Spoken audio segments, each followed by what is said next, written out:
Hey folks, it's Cody Stoffer with Playmakers Corner, here to tell you about Code Red coaching. Competing in athletics means you've lifted the weights, you've watched film, and you've got the passion. Problem is, that's what everyone else in the state has done. Perfect your game by honing in on your mental performance with Code Red coaching. Whether you are a team or an individual, Code Red coaching has the tools to create mentally solid habits and set up you or your team for success. Find Code Red coaching at coderedcoaching.com or call 720-979-1914 to learn more today. That's coderedcoaching.com or 720-979-1914 today. Now back to the show. What's good, y'all? It's Coach V here, and I'm here to recap the Banning Lewis Academy versus Colorado Springs Christian football game from October 13th, 2023. That's right, Friday the 13th is when this game went down here, and this would be an important one for both teams. Banning Lewis Academy going into this one 6-0 undefeated. That is a program history best. Colorado Springs going into this one 5-1, with their one loss being to Woodland Park a couple weeks ago. And so the implications of this game, just to put this out there, was that this one would probably guarantee the winner a spot in the playoffs. That's kind of how it went down last year. Assuming both these teams go on and win the rest of their games, that's kind of how it will go on last year. Maybe the loser could squeak in here, but the winner for sure would probably guarantee their spot with a quality win here. And so that's what's at stake in this one here. On top of that, I'm pretty sure this is one of the first games Banning Lewis Academy has played on their own home field at Banning Lewis Prep. So that is great. Before they've used I believe they used Falcon High School's stadium and whatnot. And so now this is their own stadium. And so this should be really fun for them. And so let's go ahead and hop into this one. Banning Lewis, they will receive and start on the 22. They begin by running this ball, handing it off to Joseph Biegovich, handing it off to Chase Reel. But unfortunately, a false start on 3rd and 6 would make it 3rd and 11, and then there would be a dropped pass. And so just like that, Banning Lewis Academy goes 3 and out. That penalty really kind of hurting them there early on. Now Colorado Springs Christian take over on the 36 after the punt with about 10 minutes left here. And they go ahead and hand it off to Will Moore, number 40, a couple times here. But he is not getting much yardage. Gets maybe 2 yards total on those 2 plays. And then they throw a quick hitter to number 15. That's Cody Glojek, I want to say. Excuse me if I'm saying that wrong. He gets a couple yards, but is still short. It's 4th and 3, and Colorado Springs Christian, they go ahead and elect to punt. And so 2 3-and-outs by both teams to start this game. And so BLA, the Stallions, they take over on the 36 after the punt with about 8:32 left here in this first quarter. On 2nd down, Chase Reel, big run up the middle, powers forward for a huge first down, setting the tone, being physical in this one. He puts them on the 48 here on a nice 10-yard run. Following that, they have a quick little throw here to number 6 in the flats, I believe. That is Ben Early, their big tight end, and he goes ahead and he puts them on the 32 on a nice play, and he eats a crazy hit, by the way, but delivers one that definitely hurts the defender more than it hurt him. And so that continues to set the tone of physicality that Banning Lewis Academy is playing with. But then following that, they go ahead and run a sweep left here to Joseph Biegovich, and he goes 32 yards to the house to put Banning Lewis Academy up 6-0 there. PAT is no good. The kick kind of bounces off the crossbar as it's a little bit too low. But regardless, they take a 6-0 lead with about 6:39 left. Now Colorado Springs Christian, they start their next drive on the 20 here, and they run the ball to Moore. He gets them a couple yards, but it brings up a 3rd and 4 after 2 run plays. Then they run a reverse to number 11. That is Silas Akil, I want to say, but he is stuffed here. The Banning Lewis Academy line, they all play this play really well here. They're all there, and they make it a 4th and extremely long. And so once more, that's another 3-and-out. Now Banning Lewis Academy, they go ahead and take over on the 30 after a pretty horrible punt here. It goes not even really 10 yards. It just, I mean, they start on the 30 past midfield, so that's where they are with about 4:45 left. After a bad snap on first down, it's now 2nd and 16. They then go hand it off left to Biegovic, who powers forward for a nice gain, making it 3rd and 4. Following that, they hand it off to Chase Reel, who powers it up right up the middle, running over a linebacker to make it first down. That puts them in the red zone. They then hand it off to Reel again, but there's a penalty on that play, so that makes it 1st and 20. Then they hand it off to Reel. This time, he goes 20 yards to the house for a touchdown. But unfortunately, a holding penalty again makes it 1st and 21 again. And so, again, they hand it off to Chase Reel. Another physical run. This time it doesn't go to the house, but it makes it 2nd and 9. A very manageable 2nd and 9 here. Unfortunately, though, there's a low snap on the next play. Quarterback Sam Bell, he has quick thinking, picks it up and runs and makes it a pretty positive play here. 3rd and 4 here, going for 5 yards, and then hand it off to Chase Reel. He almost gets in for a touchdown, but is stopped on the 1. That's still good, though, for a first down.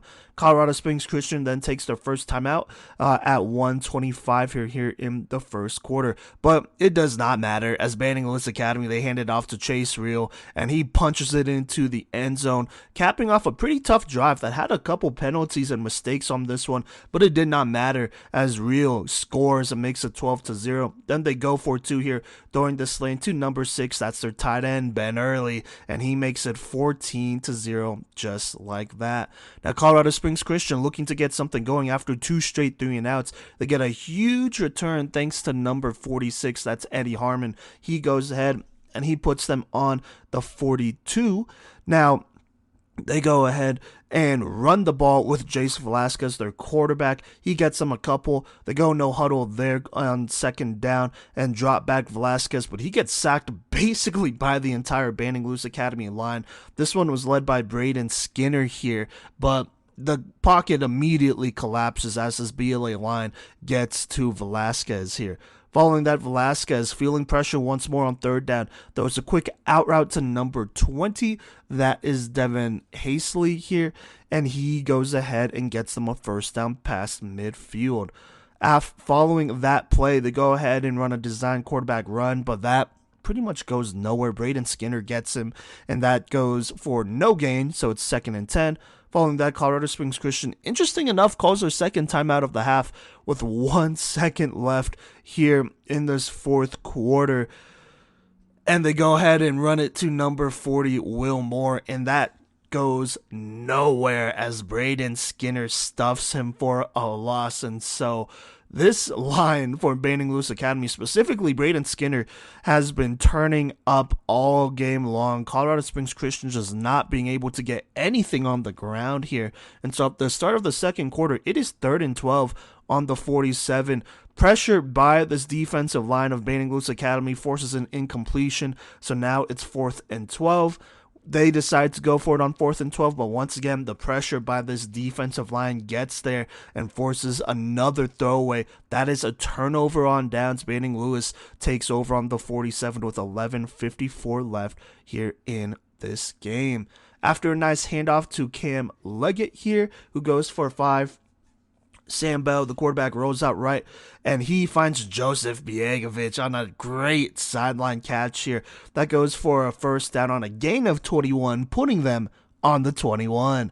Following that on first down, they go ahead and roll Bell out left. He throws it, but this one is unfortunately dropped, and so that's 2nd down. On 2nd, they go ahead and run the ball here, and this is a great push by this line who just clears the way here, and Chase Reel runs forward, making it 3rd and 3. On 3rd down, they go ahead and drop back Bell. He moves left, buying some time, and throws it left to a wide open Chase Reel, untouched in the end zone. That makes it 20-0. PAT this time is good. That makes it 21-0 as they take an early 21-point lead with 9 minutes still left here in this first half, 2nd quarter. Now, Colorado Springs Christian in desperate need of a score to make this one close. They try to hand it off up the middle, but Braden Skinner in the line continues to wreak havoc. On top of that, a tough holding penalty makes it 2nd and 16. On second down, Velasquez, he drops back and off his back foot makes a great throw over the middle. A much needed throw on first down to number 36. That gets them a first down. But on first down following that, Velasquez immediately gets sacked. And so once more, it's 2nd and 17. He then throws it quick to 46 again here. That is Eddie Harmon on a little quick hitter, but he is swarmed. And so now it's 3rd and 15, and on third down, Velasquez drops back, but once more is under pressure. He tries to throw it deep here, but it is incomplete. This line really putting in work, and that will force yet another punt. Now, Bating Loose Academy, they get a little bit lucky here. They muff the punt, but they recover it, and so they start on the 20 with about 7 minutes left. And they go ahead and put together a great drive here, finding Biegovic on a couple of handoffs, pitching it to number 11, Cam Leggett here as well. But it does come down to a 3rd and 11 after a tough false start penalty. And on 3rd and 11, Bell rolls out right and finds number 6, Ben Early, who gets a nice first down. A tough run by Chase Reel gets them 9 here. And so that puts them in a great position, but unfortunately a dropped snap makes it 3rd and 5. Some mistakes here for Bating Loose Academy, but not hurting them as they go ahead and bounce back here on 3rd and 5. A great timing throw on the out route from Sam Bell, the quarterback, to tight end Ben Early. Goes ahead and gives them a big first down across midfield. Following that, let's go ahead and skip a couple plays here. It's 3rd and 12 for Bating Loose Academy. Calls their second timeout at 1:51. They go ahead and call a swing route to Cam Leggett. He gets them 7 yards. That brings up 4th and 5 here. Colorado Springs Christian, before 4th down, goes ahead and calls their last timeout of the half. And on 4th and 5, Bating Loose Academy calls a fake punt to number 6, Ben Early. And it looks like he's about to go to the house, but is stopped short here on the 5 here. Gets more than enough. A big 20-30 yard play by Ben Early here to not only get them the first down, but put them in the red zone. Let's go ahead and fast forward a play. 2nd down, Sam Bell rolling left, trying to find a receiver here. He decides to go ahead and run it in. He goes ahead and goes one-on-one with a corner, spins out the tackle, runs into the end zone as Bating Loose Academy takes a dominant 28-0 lead here with about 10 seconds left in the half. And this game is pretty much over. Final score of this one, Bating Loose Academy 48, Colorado Springs Christian 0, as Bating Loose Academy gets a statement win here and improves to 7-0. They have a couple games here left, only 2 left against Rye and Ellicott. Colorado Springs Christian, on the other hand, drops to 5-2. They play Ellicott and Payton. Let's go ahead and talk about it here. Talk about Colorado Springs Christian, that is. This game, their line just got dominated up front. On offense, on defense, it was just bad. They couldn't run the ball on offense. They really couldn't block on offense. They were trying to, they run that spread, and, that involves getting the ball out quickly. But Bating Loose Academy, they have a lot of athletes, in the secondary that could go one-on-one with all of their athletes. And so they're not really allowing a lot of room here. Plus, just well-coached defense by Bating Loose. And so Colorado Springs Christian just could not find anything. And it all started on the line. Offensive line couldn't get any push or any time. Defensive line was getting shoved around by this Bating Loose Academy offensive line. And, there were some great runs by Chase Reel, Joseph Biegovic, that is, Cam Leggett, all these guys here. But this line for Bating Loose Academy was just going to work. And so that's where Colorado Springs Christian really lost here. And, now we'll see what happens. Luckily enough, they did beat Rye 42-34 the week before, so that is huge. And they should beat Ellicott and Payton here probably moving forward, but this is a tough loss. If they do make the playoffs, like I said, it'll probably be on the back end. We will see about that, though. Let's go ahead and talk about Bating Loose Academy, though. A program best 7-0. Undefeated, and it looks like they have a chance at staying undefeated here in the regular season as they play Rye, who is going to be a tough team, no doubt, but that is a squad that Colorado Springs Christian beat by 12. And, BLA beat CSCS 48-0. And so you got to feel good about that one going into Rye. That will be an away game. If Banning Loose Academy could get another big win in a row over Rye, they're going to be pretty dangerous here. And that should definitely punch their way into the playoffs regardless. And then they play Ellicott at the end. That won't be a super close game. At least I don't think so. And so Banning Lewis looking really good here. Their offensive and defensive line. Really here, I need to shout out their entire team. They played physical football. This is a different team than what it was last year. They played physical football and everyone was hitting. And as a coach, I know Coach Olney over there, he has to love that. Going into playoffs, that's what you need. And Banning Lewis has really flexed here and showed that, hey, we are a team to be reckoned with. And they are for sure probably going to make the playoffs here. And going into playoffs, which, by the way, this will be the first playoff visit in program history, it's going to be huge. I think this is a team that can go to state if they continue to play like this. Simple enough. Their line played extremely well. Shout out Braden Skinner. He showed why he is the best defensive tackle in 1A here. And, this offense really flexed as well. Sam Bell looked good. He made some really good throws here. And if Banning Lewis could throw it as well as run it really well, ooh, I don't know. It's gonna be interesting moving forward, but you gotta feel good about Banning Lewis Academy. This was a statement win over who I would say is a rival here in Colorado Springs Christian, and so we're gonna have to see how they do moving forward. But they are a team that is going to be tough to beat once playoff time comes around, assuming they continue to play like this, which it's hard to believe that they won't. Thank you, Simon, for that recap of Banning Lewis Academy versus CSCS. Now, on to Gideon, who's going to take us through the rest of 1A action from this past weekend, as well as how that has impacted the playoff picture. Coming up. Hello, beautiful people, and welcome back to the Playmakers Corner podcast. I am Gideon, and today we are going to be going over the 1A recap of Week 8, which was, I believe, October 12th to October 14th. And yeah, we got a lot of good games to go through, some really big matchups, and then afterwards we'll be going over what the playoff picture looks like in the classification. So we're going to get right into it, starting with Clear Creek versus Jefferson. The Saints would take down the Gold Diggers, which is a really, really funny sentence to say. 32-18 is what Jefferson would win by. Clear Creek, they're a good team. I like Jacob Young, but that's pretty much expected. Their playoff chances are pretty much gone now for this year, but I feel like for next year, that'll be good. And this was on Thursday, by the way. These next two games were Thursday as well, where we see the Manual Thunderbolts defeating the Estes Park Bobcats 44-32 here. Now, Estes Park, they have not put in stats yet, but looking at Manual, Cartel Dickey, he went 18 for 28 passing for 212 yards, 4 touchdowns, and a pick. Then we see rushing-wise, we have Dickey for 85 yards and a touchdown, Miles Johnson for 52 yards and a score, and Antonio Gerardo for 43 yards and a touchdown. Receiving is very, very spread out here. Miles Johnson for 72 yards and 2 scores.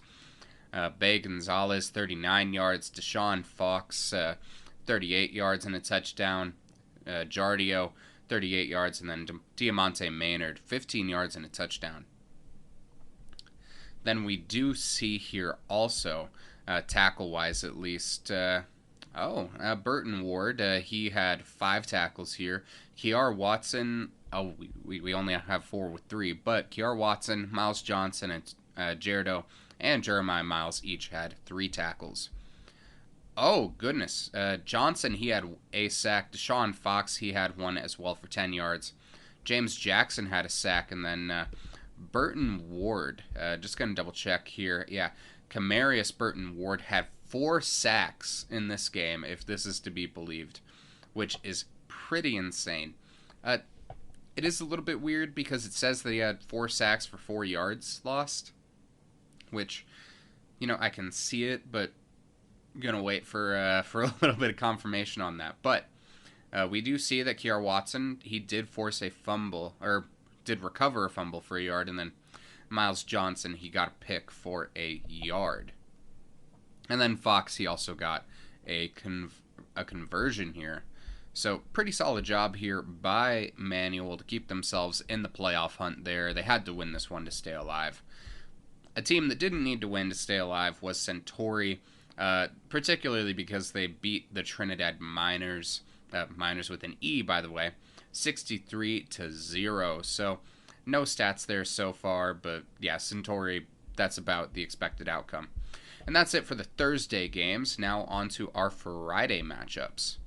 For Friday, looking at this slate of games, first we see the Flatirons Academy Bison winning by forfeit over Sheridan. Again, I feel bad for Sheridan, but I don't know why they keep fielding a team, if I'm being completely honest with you.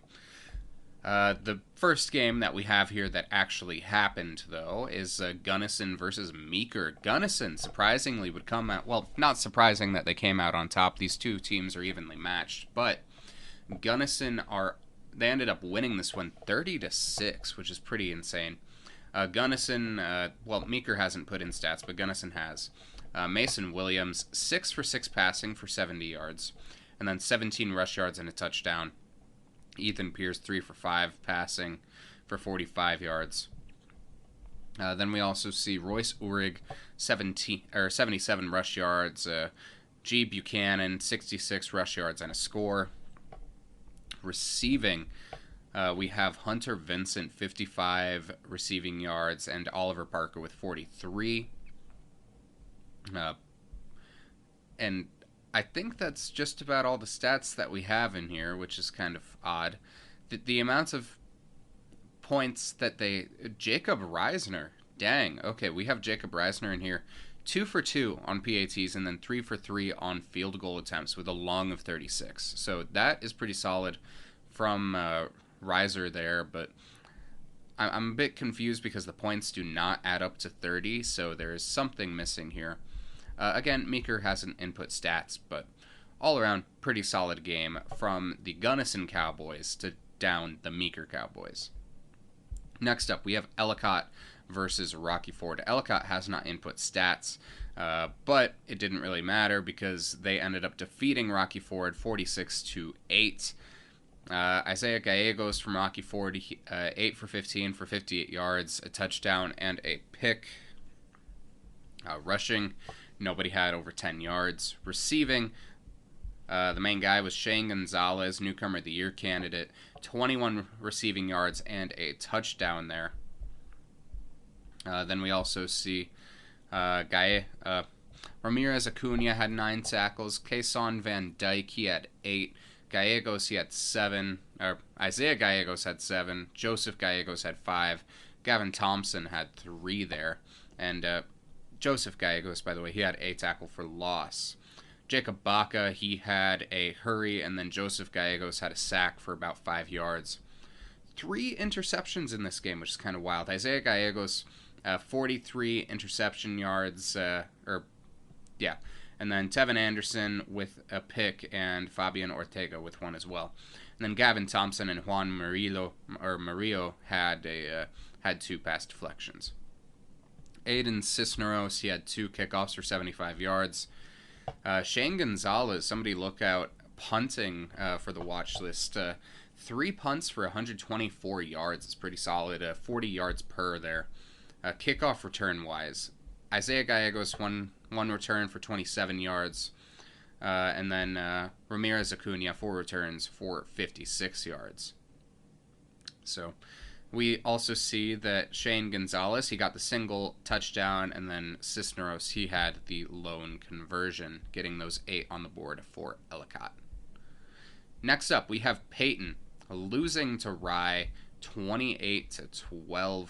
All around, I think this kind of puts Peyton out of the playoff picture very thoroughly. But goodness gracious, I'm going to go through Peyton's first here, but you'll see what I'm saying goodness about later. Noah Martin, 5 for 15 for 97 yards and a pick there. We also see Landon Hadley, 73 rush yards for 2 touchdowns. Noah Martin with 54 yards. And then Josiah Zimmerman with 27 rush yards. Receiving, we have Landon Hadley, 67 yards on 2 catches. Tackle-wise, we have Hunter Trim with 13 tackles, 2 for loss. Daniel Ornelas, 12 with 4 for loss. Landon Hadley with 10, 1 for loss. Lucas Boisvert, 9 tackles with 5. Josiah Zimmerman, 8 with 1. Same with Colton Hanks. Aiden Neckel and Carson Murray had 7 tackles. Chase Evan had 6. Liam McInroy had 5. And then Brian Kierens had 4. Sack-wise, Colton Hanks had a sack. Neckel, he had a pass deflection. And then Hanks had a forced fumble. All around, that's pretty much it in terms of the stats for Peyton. But for Rye, Noah Shower, 10 for 15 passing for 134 yards. Dylan Hearn, who this is a Playmaker of the Week type performance right here, 35 carries for 294 yards and 4 touchdowns. That is insane. Dylan Hearn is a beast. Brandon Gray, 3 catches for 91 yards. Josh George, 3 catches for 24 yards. And then Derek Bach, 20 receiving yards there. We also see, though, Hearn had 12 tackles, 3 for loss. Bach had 15, 1 for loss. Gray had 7. Dayton Block and Isaac Moreno, along with Jackson Burum, each had 6. Samuel Adams had 5, and then Anthony Adams had 4. Block had 2 hurries, and then Burum had 1. Cale Searbew, he had an interception for 1 yard. Kieran Baker had a pass deflection. Andy Pritchard had a forced fumble. Block had a fumble recovery and a blocked field goal, and then Anthony Adams had a fumble recovery. We also see Samuel Adams had a punt for 32 yards, and Kieran Baker went 4 for 4 on PATs here. So all around, Dylan Hearn doing it all for the Thunderbolts, keeping them alive. That is a Playmaker of the Week caliber performance right there. After Rye and Peyton, we have Ray destroying Yuma 35-6. Ray doesn't have stats, but Yuma does. Jonathan Thompson, 34 pass yards and a touchdown. Rushing, we see Thompson had 69 rush yards as well. And then Silas Bauk, he had 85 rush yards. Damian Kaczynski, 31 receiving yards and a touchdown. There's honestly not too much here from Yuma. Hugo Montes, 10 tackles. Thompson had 7. Damian Kaczynski had 6. Bauk had 5. Rayleigh Trujillo had 4. And then Brody Sheffield, Trey Stegman, and Bridger Lynch had 3 each. Next up, we look at pass deflections, where Kaczynski and Stegman each had 1. Omar Lozano had 2 kickoffs for 80 yards. Thompson had 3 punts for 105 yards. And then Thompson also had 5 kickoff returns for 89 yards. All around, Kaczynski was the only one that had a touchdown. Lozano missed that PAT there. No stats for Ray yet, but really strong by Ray to potentially put Yuma in a very precarious spot when it comes to playoff seeding. Next up, we have Strasburg beating Middle Park 52-0, basically ending Middle Park's hopes at a playoff berth. No stats here yet, but Strasburg really, really strong here to keep things moving. Next up, though, we do have Highlands defeating the Pinnacle 63-0. Again, no stats here yet, but Highland all around just... I can't wait to watch them, not this week, but next week, because that's going to be a fun team. But yeah, they are currently the highest seeded team in the Longs Peak League. So I'll talk about that a bit more later, but keeping their hopes at a league title alive. Next up, we have Colorado Springs Christian versus Banning Lewis. Now, Simon will talk about this game from Banning Lewis, but in terms of some of the major points, Chase Reel had 172 rush yards and 2 touchdowns. Joseph Biekovic had 100 yards and 2 scores. Sam Early, the freshman, 8 yards and a touchdown. And then Riley Dotson, 21 yards and a touchdown. Ben Early also had 43 rush yards, but Early was more effective catching side with 84 yards on 7 receptions. Chase Reel, 14 yards and a touchdown. Then we also do have, in terms of punts, Ben Early, 3 punts for 128 yards, so about 42 yards per, which is pretty solid. And then Julian Latterman, 4 for 5 on PATs. So, and then Ben Early with a receiving conversion, sorry. But yeah, 7 touchdowns, 1 conversion here. Really, really solid from Banning Lewis to take down the Lions. I will say, go listen to Simon's segment on that if you haven't already. But yeah, really, really solid performance there. Looking at this next one, we see, what is it? Del Norte defeating Center 14-12 here. No stats here quite yet, but really big game by Del Norte, holding Center back. Del Norte, looking at it, they're probably not going to make the playoffs. They're the 27 seed, but this is a really solid game from them to keep themselves in conversations as a pretty okay team. Next up, though, we have some teams that are more than okay, where Lyman beat Holyoke 28-22 here. Both teams, they were tied and exiting the first quarter. Holyoke was actually up by 1 entering the third, and then they were up by 8 going into the fourth, but then they allowed 14 points from Lyman in the fourth quarter. I mean, the thing is, Lyman has been in this position before. They know how to battle back. I think this is a game that, I'll be honest, this is going to be the state championship matchup for me. Holyoke is the only team in the state that I think can challenge Lyman on the 1A level, maybe even on the 2A level.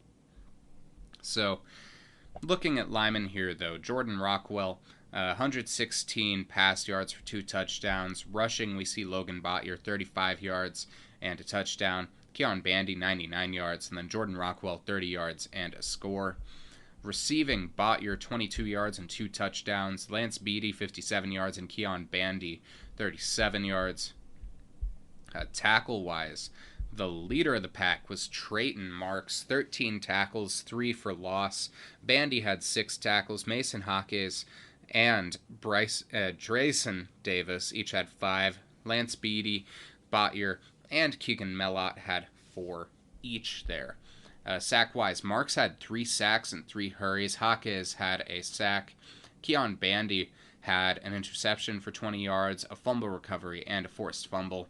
Kuntz, he had a fumble recovery, and then Drayson Davis had a forced fumble. Jordan Rockwell, 3 punts for 122 yards, 40-yard average there. And then, yeah, all around really, really good here. I feel bad for Danny Sante, 0 for 1 on PATs, but honestly, it was mostly Rockwell and Bottier getting those conversions. I honestly think, though, Trayton Marks should be a Playmaker of the Week contender here. I'm going to consider him for that because 3 sacks in a game that you only win by 6 when you were down entering the fourth quarter, that is some pretty big stuff from the senior lineman. Another big game that is keeping another team alive for the playoff hunt, Monte Vista, that is beating Ignacio 42-7. We see Caden Madrid, 3 for 5 for 40 yards, a touchdown, and a pick. Jacob Pacheco, 276 yards and 4 touchdowns. Kevin Cisneros, 59 yards, and Alex Marquez with 28. We also see Jay Enderly with 5 yards and a touchdown. Receiving, Azariah Hurtado, 19 yards and a touchdown, and then Ishmael Medina, 15 receiving yards. In terms of tackles, we have Chase Boyette, 11, Enderly with 8, Jack Noonan with 7, Alex Marquez and Jacob Pacheco with 6, Cisneros with Villa Gomez and Hurtado with 5, and then Jay Baumgardner with 4. Boyette had 2 hurries, while Enderly had 1, and then Marquez, Medina, and Domian Naranjo each had a pass deflection. Marquez and Baumgartner had a fumble recovery. At least one of those was caused by Hurtado. Naranjo, he had 7 kickoffs for 311 yards, 45 yards on average, and Jack Noonan had a punt for 44 yards. All around pretty solid here from the Monte Vista Pirates to keep their season alive. I will say, Jacob Pacheco, Playmaker of the Week consideration there as well from the... I mean, just thinking about that stat line is pretty insane from the junior. For 290 yards is a lot. But that is all of Friday's matchups. Now, on to the 2 matchups on Saturday. First, we have Wiggins defeating Burlington 42-0. Again, it pisses me off to no end. I'll talk about Burlington later. But talking about this game, there is no box score yet, but Wiggins soundly defeating the Cougars 42-0. And finally, the last game of the weekend, we have Platte Canyon defeating Denver Christian. The Huskies downing the Thunder 32-0. No box score yet, but Platte Canyon keeping their playoff hopes alive. I believe they are now 7-0. So the last game of the season is against Strasburg. I do think Platte Canyon's going to lose that one. And I mean, you know what, screw it. I'm just going to use this to jump into the playoff picture for the 1A classification in Colorado football. And I mean, 1 through 10 looks like this. It's probably not going to change too much. We have Lyman at 1, Holyoke at 2, Meeker at 3. Oh, by the way, Max Preps has not updated yet, so I'm recording this at about 1 o'clock on Sunday, October 15th. And so Max Preps has not updated yet. But Meeker's at 3, Gunnison's at 5. That's probably going to change. Buena Vista is at 4. Strasburg is at 6. Wiggins is at 7. Ray is at 8. Banning Lewis Preparatory Academy is at 9. North Fork is at 10. And here's where things start to get interesting. So Banning Lewis, with that win, put themselves firmly above CSCS for the playoff picture. CSCS is now at the 12 seed. They're probably going to stay in the playoffs, because looking at the rest of Colorado Springs Christian's schedule, they have Ellicott and Peyton. If they lose either of those games, they are basically out of the playoffs. But I do not see them losing either of those games, really. Ellicott, as much as I like the Thunderhawks, not winning that. Peyton could give them a little bit of trouble. Lucas Boyvert, I think, would do pretty solid against that 6'8 lineman that they have. But he's no Braden Skinner, I want to say. So we'll see how that one turns out. But I think CSCS is going to make the playoffs. North Fork at 10. Now, I don't think they're going to win this league. They're 1-2 in it. They've lost to Buena Vista and Meeker. The only game that they have left is Gunnison, which is very losable for them, unfortunately. I do think that North Fork is going to make the playoffs, but it'll probably be in this range of like 10 to 13-ish, which potentially another team could fall in, that team being Centauri. Now, Centauri, their last 2 games are against Ignacio and Monte Vista. Monte Vista is a team that I think could give them some trouble. Ignacio, if they lose to Ignacio, I don't know what to tell you, but they're not going to lose to them. I'm just calling it now. They're not losing to Ignacio. Monte Vista, they are probably going to beat, but that's only like a 51% chance there. Monte Vista needs this win to be in the playoff hunt.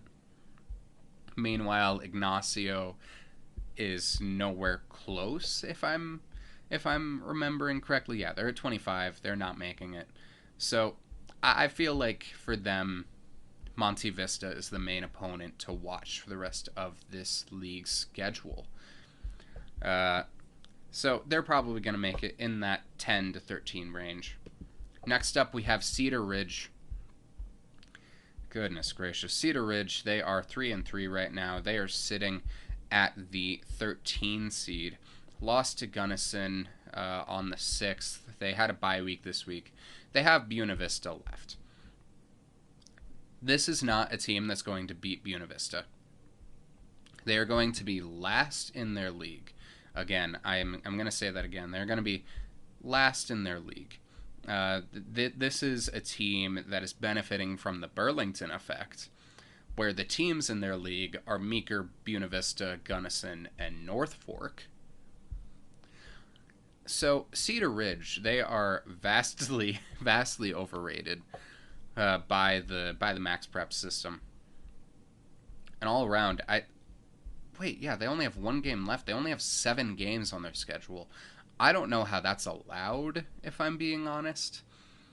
This is not a team that I trust very much. They are not winning against Buena Vista. This is a team that, even if they are seeded top 16, they're probably going to get kicked out by a league champion.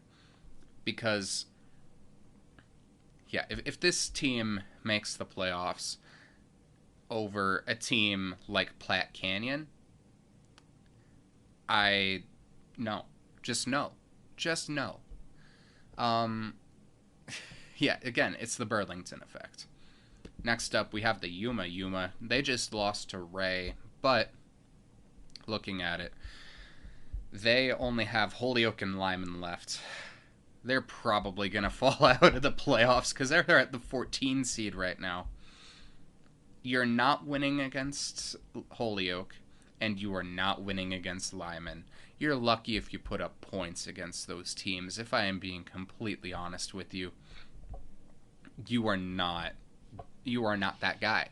You are not that guy. Yuma is going to fall out of the playoffs here. Monte Vista is the opposite, I think. Monte Vista, they're the 15 seed right now. The only 2 teams they have left are Center and Centauri. They're winning against Center. Centauri, if they are competitive, they're going to make the playoffs, because worst they do is 1 and 2 here. They're not in a league like Cedar Ridge, and they're not in a league like Yuma. Centauri is the toughest team in this league, and that is a winnable game for Monte Vista. My thing is that Cedar Ridge and Yuma are probably going to fall, and if Monte Vista does half decent against Cedar Ridge, they're against Centauri, sorry, they're going to rise to about the 13 seed. Yuma and Cedar Ridge fall to like 15, 16, get kicked out by some league champs. A team that I really hope that doesn't happen to, though, is Platte Canyon. And Platte Canyon, they're 7-0 right now as the 16 seed. The only teams left on their schedule are Middle Park and Strasburg. Middle Park is going to be a pretty easy win for the Huskies, I believe.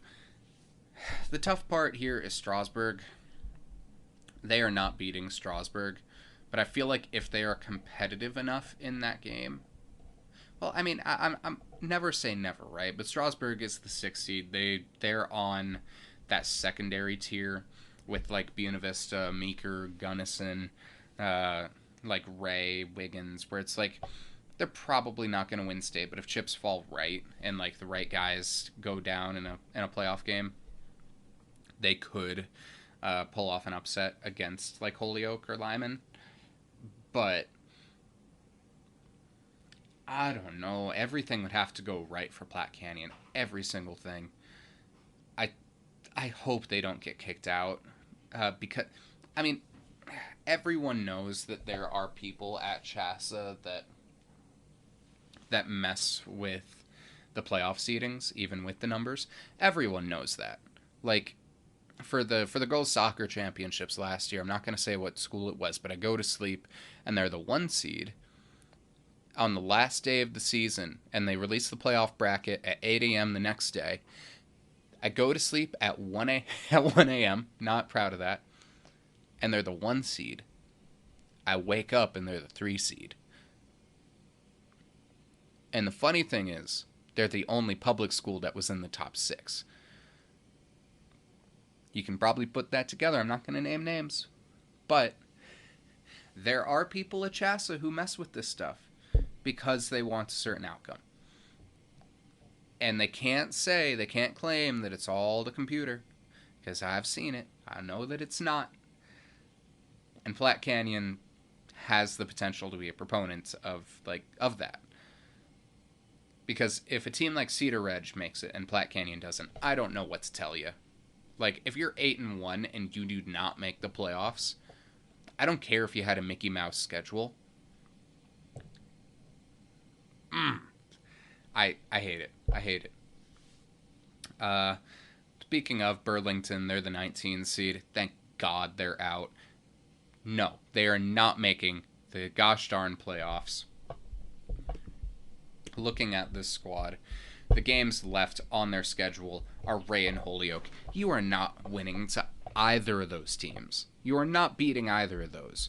You are going 1-8, and you're gonna go outside of the playoffs where you belong.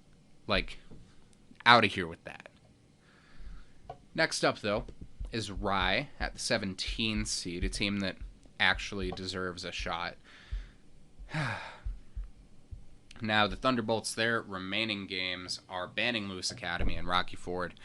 If they lose to Rocky Ford, I don't know what to tell you. I don't know what to tell you if they lose to Rocky Ford. But Banning Lewis is a semi-decent team. Well, not semi-decent. They're actually pretty dang good. Rye would have to pull off a major upset in this one. And I'm not sure if they can. From how my friends who have played against Rye have described them, they only have a couple of major athletes. Now, that works. That works for them. But against Banning Lewis, who has a bunch of guys who could probably play on the next level, including guys like Braden Skinner, Ben Early, Joseph Biegovic, Chase Reel, I'm not sure if you can pull that off. If you can, you are making the playoffs. You're probably going to snag like a 14 seed or something. But it's tough. That loss to Salida is really what kills you here. Like, if you hadn't lost to them, you'd be great. And then like Center and Trinidad are also kind of killing you here. But yeah, the only way that they get in at this point is beating Banning Lewis, and I'm not sure that they can do that. Next up, another team that I think is going to benefit is Highland. They are currently number 1 in the 1A Longs Peak League. They are above Flatirons, Manual, SS Park, and Sheridan. I found out what happened with Manual versus Flatirons. Manual won last week against Flatirons, but they ended up having to forfeit because there was an ineligible player playing in that one. So, unfortunately, they're not going to be participating in the playoffs. Not. It's going to be tough from here on out. Highland, they're going to be playing Flatirons Academy this week, I believe it is. The winner of that one, and the winner of the Highland Manual game will decide who goes to the playoffs. Because I feel like, because looking at it, if these 3 teams all have a 3-1 or 4-1 record in the league, if all 3 of these teams have 3-1 record in the league, and then who won the most, and then who has the best point differential. Right now, that's Highland. Highland is also at the 18 seed, so if they get wins against these 2 teams that are like high-ish 20s, Flatirons is 22, Manual is 20. If you get wins against those teams, you have a semi-decent shot. So, I feel like Highland could strong-arm their way in, either as the league champion at the 16 seed, or hopefully they get the 16 seed. Here's what my ideal playoff picture looks like, if I'm being honest. Just gonna say it out loud. Everything looks good up until the 12 seed. Monte Vista slides up to 13. Platte Canyon slides up to 14. Rye slides up to 15. Highland at 16. I feel like that combination of teams is the combination that has played like they deserve to be in the playoffs. Like, no cap. That is the combination of teams that deserve to be in the playoffs. You can swap out Highland with Manual or Flatirons, depending on who wins that league. But past past the 20 seed in Manual, there isn't a team left that has realistic playoff chances. Denver Christian, they're 2-5 right now. Peyton, they're at the 23 seed, 3-4. They have some really tough teams left ahead of them on the schedule. They have Colorado Springs Christian. You're not beating them. And you're not winning this league. You're not winning the Tri-Peaks League to begin with. Because, you already have Banning Lewis as a loss. Rye as a loss. Beating CSCS does nothing. So realistically, the only teams left that have any business being in the playoffs are everyone up to 18.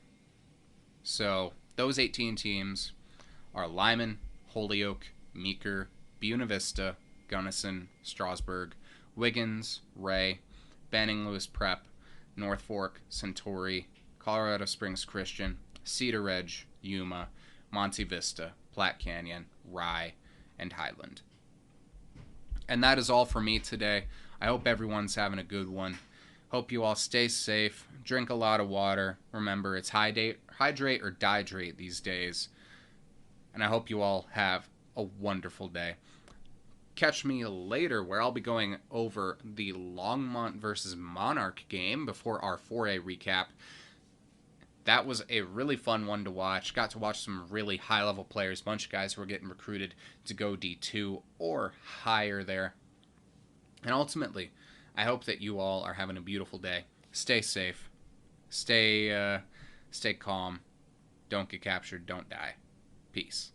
What's going on, everybody? Gino here with the Playmakers Corner podcast, here to give y'all a recap on what exactly happened here in 2A for Week 8.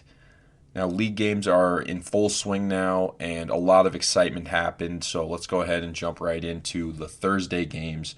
Starting off with Aspen versus Rifle. Rifle got the win here, 61-7 over Aspen. The duo of Logan Gross and Isaac Valencia completely took over once again. Gross went 9 of 12, 220 yards and 2 touchdowns, 47 yards and 2 touchdowns on 7 carries rushing the ball, 2 pass deflections on defense, and then a 30-yard punt return on top of all that. For Valencia, he completely took over here with 181 yards and 4 TDs on only 14 carries. But he wasn't done there. He also added 128 yards and 2 more TDs on 4 receptions. So make that 6 touchdowns and 309 total yards for the junior running back. Looking at some defensive stats here, it looks like Troy Matea got a sack, and Jesus Martinez led the way with 7 tackles. Sterling Cook caught a pick, and Isaac Valencia also had a pass deflection on defense, and Gabe McGregor has a fumble recovery. Aspen's playoff hopes are still alive. They need to beat both Moffat County and Basalt, so it's still an uphill battle for the Skiers. But a win in those 2 games would put them at second in their league behind Rifle, and it would put them in good position to get in the playoffs.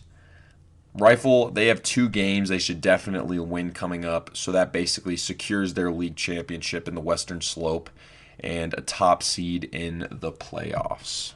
Next game here, we have Sterling 28, Timnath 10. Carter Yeager and Hunter Diamond carried the load on offense for Sterling here. Diamond had 109 yards and a touchdown on 11 carries, and Yeager had 65 yards and 2 touchdowns on 9 carries. You also had Gage Parker, who had a big game with 91 yards and a touchdown on 2 receptions on offense. And then on defense here, he also had a 55-yard interception return. For Timnath, Vince Hochhalter had 12 tackles and 60 yards rushing on offense. His brother Ivan had an interception, and Tanner Mock finished with 7 tackles, 2 tackles for loss, and a fumble recovery for their only touchdown. Patriot East is a tough league, so it is subsequently a tough road ahead here for Sterling if they want a spot in the playoffs. They first have to beat a high-powered Arvada team that is also hungry for a playoff spot, and then they end the year with University, who is a top team in 2A. We'll see how it shakes out, but it does not look great for the Tigers. For Timnath, they just aren't a playoff team this year, but they'll have a lot of guys returning next year and the year after that, so the future is very bright for the Cubs. Next game here, The Classical Academy 32, Englewood 0. Great game here from Andrew Brown. He went 12 of 17, 271 yards and 2 touchdowns, and then 61 yards and a touchdown rushing the ball. Will Schipfer was the leading receiver. He put up 5 catches, 140 yards, and 2 touchdowns. And then Jaron Texter, he had a 61-yard receiving touchdown and an interception on defense. Englewood's playoff hopes are cooked with this loss. They have a winnable game here against Denver West next week, but that's followed up with a game against Kent Denver, where Englewood would need a lot of things to go their way if they want a win in that one. For TCA, they will be playing Kent Denver for the Colorado League Championship next Saturday at 2 p.m. at Kent Denver, in what also could be a preview of a potential playoff matchup down the road. Both of these teams will be coming into that game unbeaten, so it should be a hell of a game, and I recommend y'all go check that one out. If you aren't busy and are in the Denver-Englewood area and want to watch some great football on Saturday the 21st, again at Kent Denver. Next game here, we got Weld Central 6, Brush 30. So some stats here in this one. Looks like Richie Bruno, the sophomore running back, led the way here for Brush. He got 24 carries, 119 yards, and 2 touchdowns. Eric Rico went 1 of 5, passing the ball for 27 yards. And he also ran the ball 6 carries for 7 yards. Looks like Cole Curtis also had a rushing touchdown. And Juan Sanchez Calvillo III also had a rushing TD. On defense here, it looks like Richie Bruno again here with 12 tackles and 2 tackles for loss. Brody Dick got 9 tackles, a tackle for loss. Caleb Jimenez with 8 tackles and a tackle for loss. Andrew Herrera here, sophomore, 6 tackles and a tackle for loss. And then Juan Sanchez Calvillo III again here. He had 7 tackles and 3 tackles for loss on defense. And then it looks like Eric Rico also went 4 of 4 on PATs. Weld Central won't be a playoff team this year with this loss, but they played in a very tough league, so it's hard to do much there. Brush will be playing University Friday at University for the Patriot East League Championship, and that is guaranteed to be a dogfight, as Brush is one of the best defenses in 2A, and they've been playing great against playoff teams all year. Next game here, we got Eaton 7, Berthoud 34. Berthoud secures the Front Range Mountain League Championship with a win here on the backs of the Larson brothers, who both had great games for the Spartans. Alex Larson had 240 yards and 3 TDs on 27 carries. And then you had his brother Ben Larson with 79 yards and a touchdown on 11 carries. And then he had 12 tackles on defense. Also on defense, you had Joey Finnegan, who had 11 tackles, a sack, and 2 tackles for loss. And then Weston Pietrowski, sorry if I mispronounced that, he had 2 forced fumbles and 3 tackles. Like I said before, this gives Berthoud their first ever Front Range Mountain League Championship with this win over Eaton. I personally believe that they are a top 2 team in all of 2A, and this win basically confirms that for me. They will be going into the playoffs as a top seed for sure. Eaton will still squeak into the playoffs as long as they take care of Forge Christian next week and the Academy to end the year. I'm not very high on their playoff potential, but we'll just have to wait and see who they get matched up with. Last Thursday game here, we got University 39, Arvada 0. Cole Croissant had himself a 4-touchdown game, going 11 for 20 for 198 yards, and then he also rushed for another 51 yards on 13 carries. Brevin Doss also had 4 TDs for the Bulldogs, putting up 6 carries, 96 yards, and 2 touchdowns rushing the ball, and then 113 yards and 2 receiving touchdowns on 4 catches. Jacob Cruz also caught 2 TDs here for the Bulldogs, with the team leading 5 catches on 61 yards. Johnny Wyrick had 2 rushing touchdowns and a pick on defense, and then Caleb Tejada also caught a pick on defense. This wasn't Trevor Lucero's best showing for Arvada. He went 11 for 20, 135 yards, and 2 picks. Jariah Ariano still got his with 6 receptions for 90 yards. No touchdown this week, though. And then Gabriel Mongoya, of course, got his as well with 14 tackles and a sack. And then Christian Lake got 9 tackles and a sack as well. As unfortunate as it may be, Arvada has to have a lot go their way for them to make the playoffs. They currently sit at 22 in the CHSAA playoff index, but they are behind teams like Alamosa, Forge Christian, Denver West, and Aspen, who I think Arvada is definitely better than. They have Sterling and Weld Central to end the year, so all they can really do is win big in those games and pray that those teams in front of them fizzle out to end the year. University will play for the Patriot East League Championship against Brush next week, so keep your eye on that one, as those are 2 top teams in 2A. A win against Brush would go a long way for University's championship hopes. Now let's go ahead and jump right into these Friday games here. Starting off now, we got Kent-Denver 55, Alameda 6. Kent-Denver has already beaten Elizabeth, so they're probably feeling very good going into their league championship game next week against TCA. The Sun Devils have only allowed an absurd 28 points this season, so it will be really cool to see how they do against an unbeaten TCA squad. Next Friday game here, Platte Valley 28, Bennett 6. Platte Valley is one of the teams, along with Montezuma Cortez and Arvada, that should realistically be playing for that final spot in the playoffs. They currently sit at 20, but a win against Wellington next week would not only put them in position for a playoff spot, but it would also give them the Patriot Central League Championship. So definitely keep your eyes on that game next week as Platte Valley hosts Wellington for not just the league championship, but also a playoff spot, as Wellington is currently sitting at 15 in the playoff index and Platte Valley is at 20, so a loss could be potentially backbreaking for both of these squads. Next game here looks like Salida lost to Bayfield here 20-27. Hunter Mars got a game-sealing pick in the fourth quarter that put Bayfield up 27-20, and that helped Bayfield to get their first win on the year. Salida is now out of the playoffs with that loss, and that puts them at 0-3 in league play. They will end their year with a home game against Pagosa Springs. Moving on now, Steamboat Springs 7, Forge Christian 40.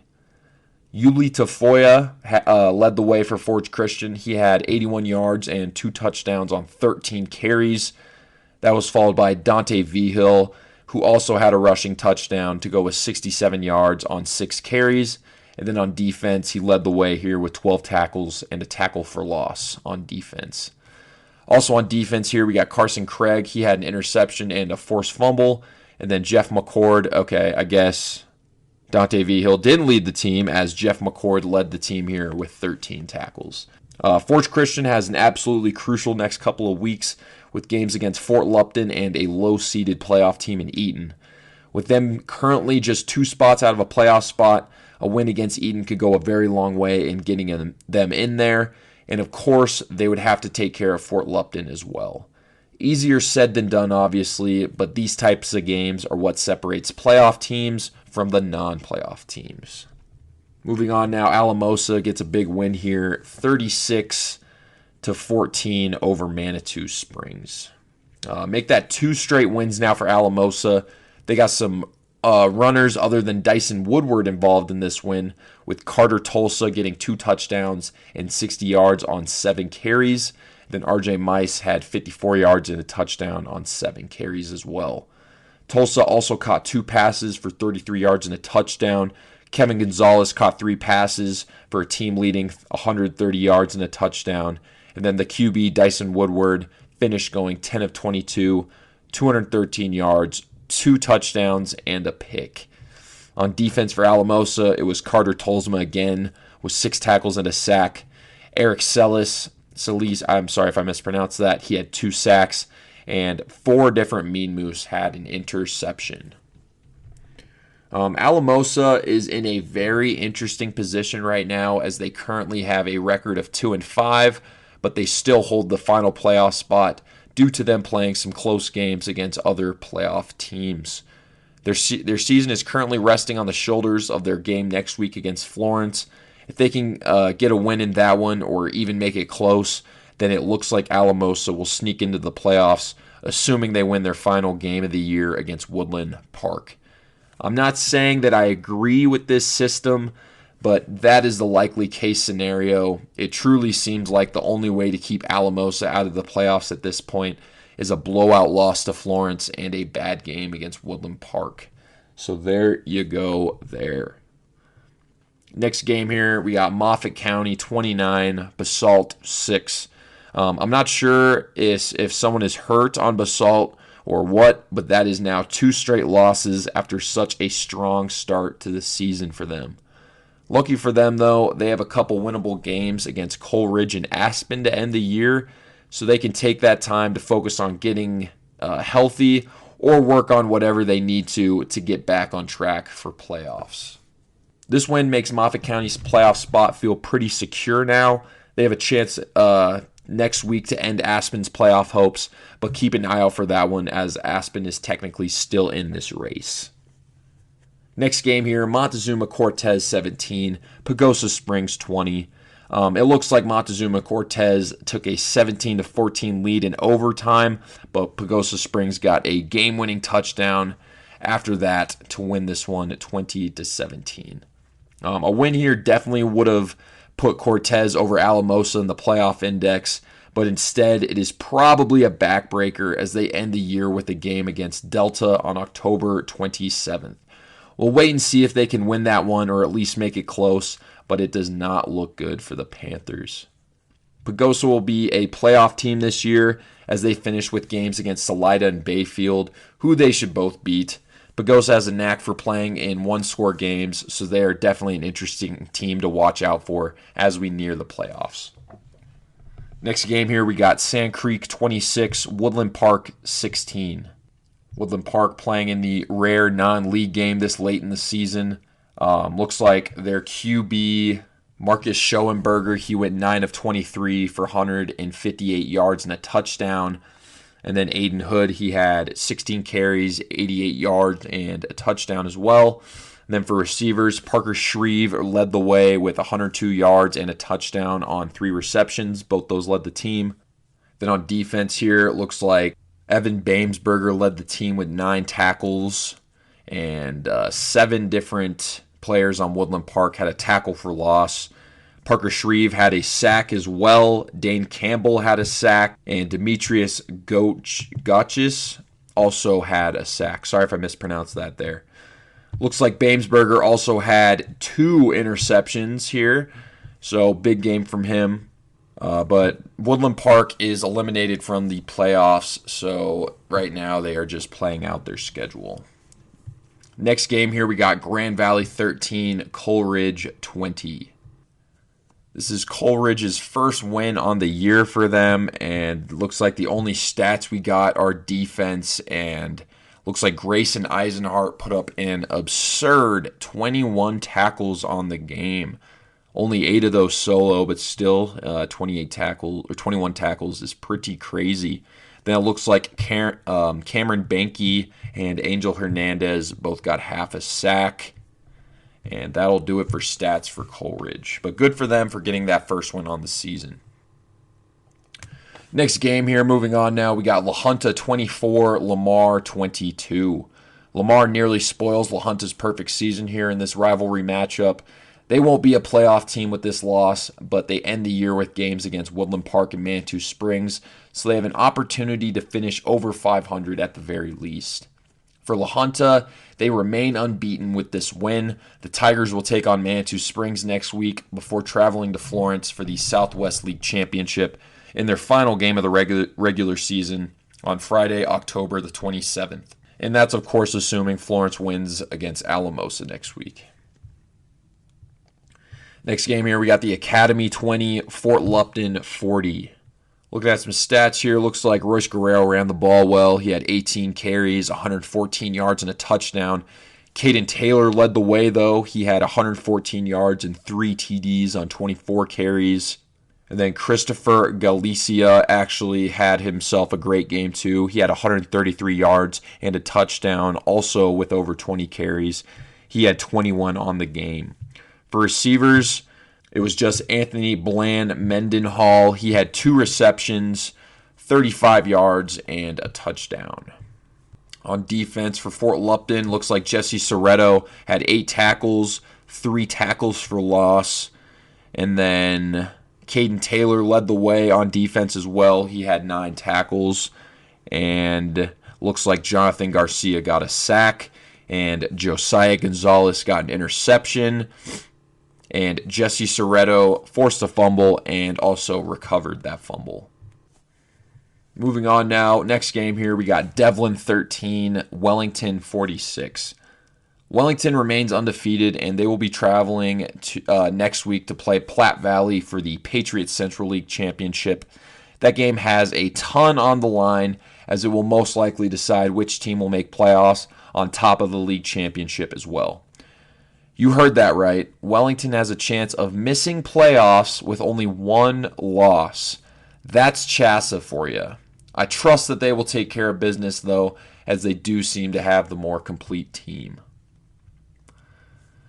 Now let's jump into our last 2 games here. They were both played on Saturday. Valley gets the win over Prospect Ridge, 36-0. And that gives Valley their first win on the year as well here. Last game here, Elizabeth 47, Denver West 6. Denver West currently sits at 19 in the playoff index. They have now been dismantled in 4 straight games by 4 straight playoff teams, so it is hard to be excited about any damage they can do in playoffs. They finished the year with some winnable games against Englewood and Alameda, so maybe, just maybe, they could sneak into the playoffs. For Elizabeth, they got their league championship hopes spoiled last week against Kent Denver, but they will still be a top seed in the playoffs.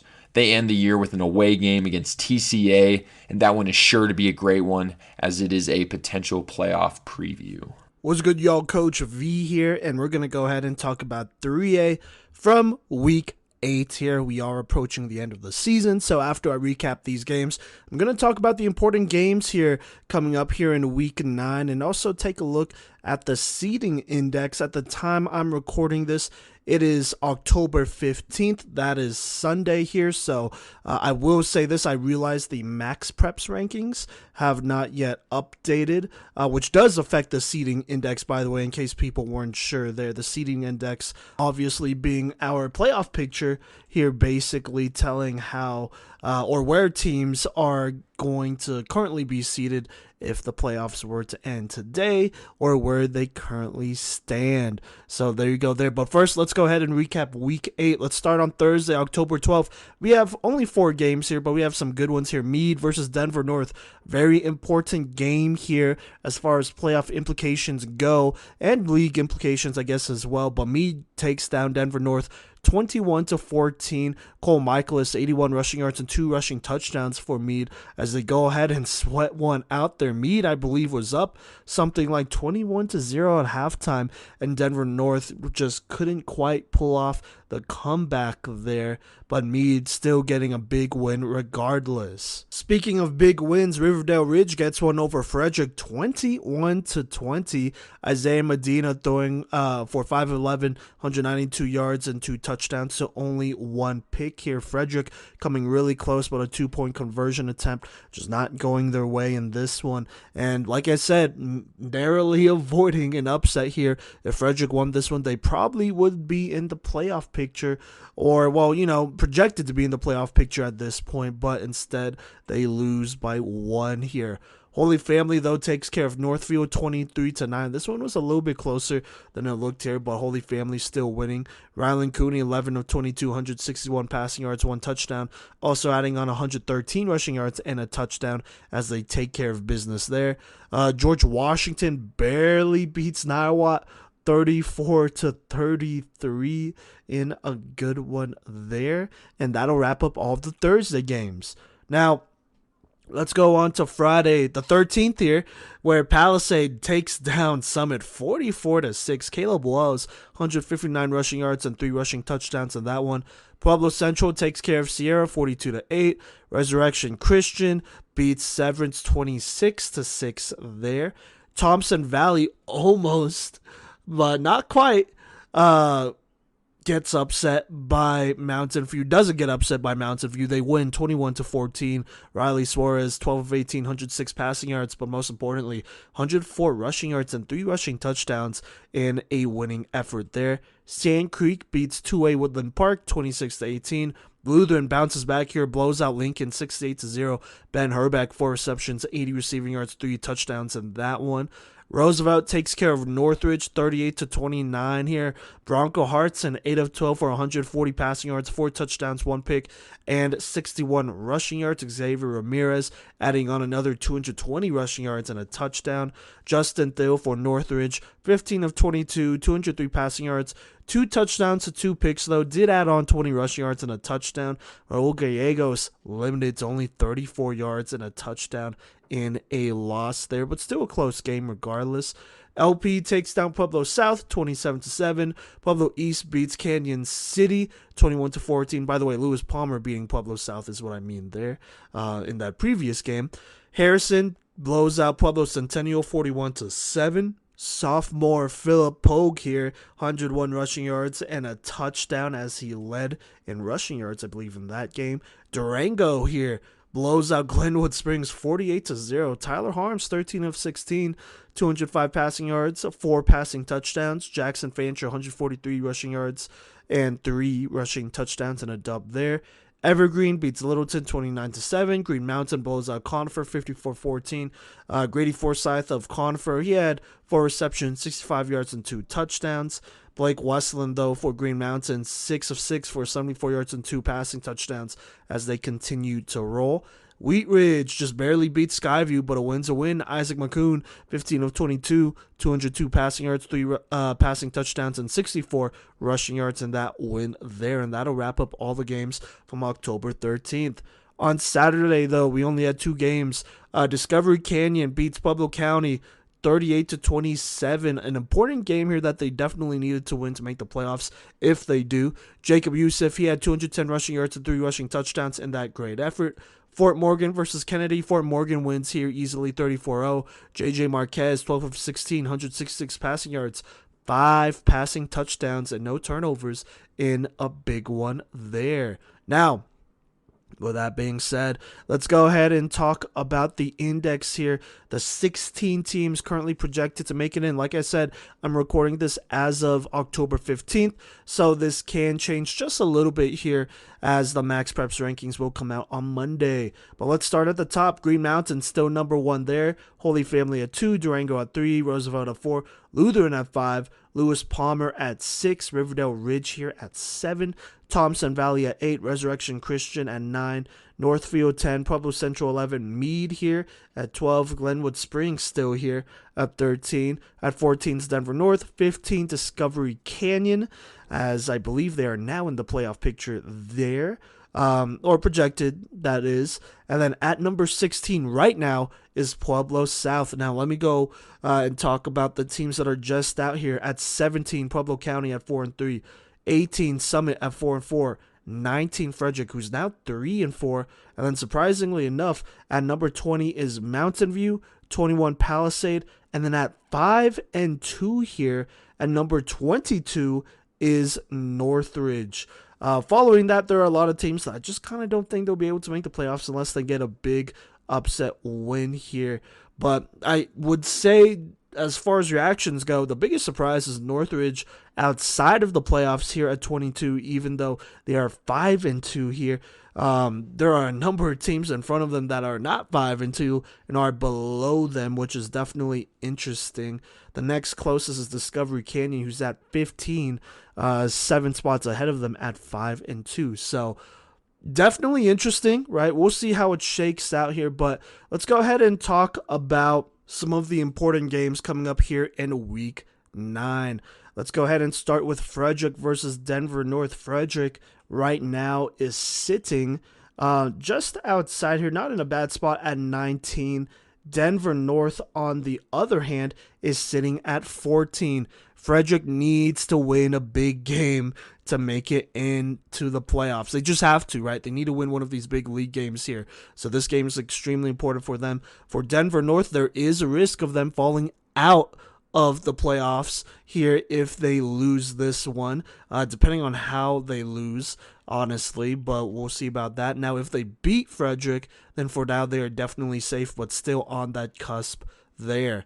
Moving on here, we have Lutheran, who's at number 5 versus Northfield, who is at number 10.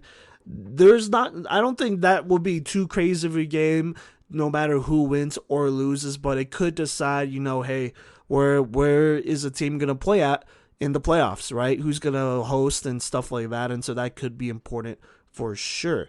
Moving on here, we have number 18 Summit and number 13 now Glenwood Springs. This should be a good game here. Summit, I feel like, can beat a Glenwood Springs potentially. For Glenwood Springs, you got to win this game. You're too close to the cusp here to not win it, so we'll just have to see about that. For Summit, you got to punch up and win if you want to make the playoffs. Simple as that. Next up, we have number 6 Lewis Palmer versus Pueblo Central, who's sitting at 11. Like I said, very similar to that Lutheran Northfield game. This is more for positioning in the playoffs than anything, so there you go there. The next game that I want to talk about is number 4 Roosevelt playing number 25 Severance. This, I don't know. This could be a potentially close game. If Severance has any chance at wanting to make the playoffs, this is probably their last chance at making, or one of their last chances at making it. If they find a way to upset Roosevelt, move on, beat Mountain View, which they have to, and then basically just run the table, beat Roosevelt, Mountain View, and Northridge here at the end, they could make the playoffs, theoretically, if they beat all those teams, but we will see about that. This is where it's basically the last stand at this point, I would say, if you are Severance. For Roosevelt, I don't think if they lose this game, they're going to fall out, but obviously you still want to win it. So there you go. That is how the playoff picture is looking for 3A. Remember, playoffs for 3A start 1 week after everyone else's playoffs start. So there you go there. But definitely a lot of big games ahead here that'll decide how this picture will look. Obviously, you want a trainer who can make you stronger and faster with the work you put in, but what about a trainer who can help you rehab and recover like the pros? Look no further than Junkyard Training, that not only offers specific strength and speed training, but also offers a plethora of recovery and rehab techniques like cryo, cupping, recovery boots, and so much more. Learn more today by visiting junkyardtraining.net or call 303-521-7594. Once again, visit junkyardtraining.net or call 303-521-7594 and get started today. Welcome back, beautiful people. If you're just tuning in, I'm Gideon, and today we are going to be going over the 4A matchup between the Longmont Trojans and the Monarch Coyotes. And so this is a matchup that I had to drive pretty far to get to. It was actually pretty convenient because if you remember, I missed that Denver South Longmont game a few weeks ago because my car broke down. And I was going to be going to the girls' flag football tournament in Denver on Saturday. And I was like, okay, well, what's a game on the way? And I was like, I saw the Longmont Monarch game last year. That was a really fun one. Screw it. I'm going to go see Longmont Monarch again. And I'm really glad that I did, because this was a shootout. You guys know most of the games I've been to this year have been blowouts one way or the other.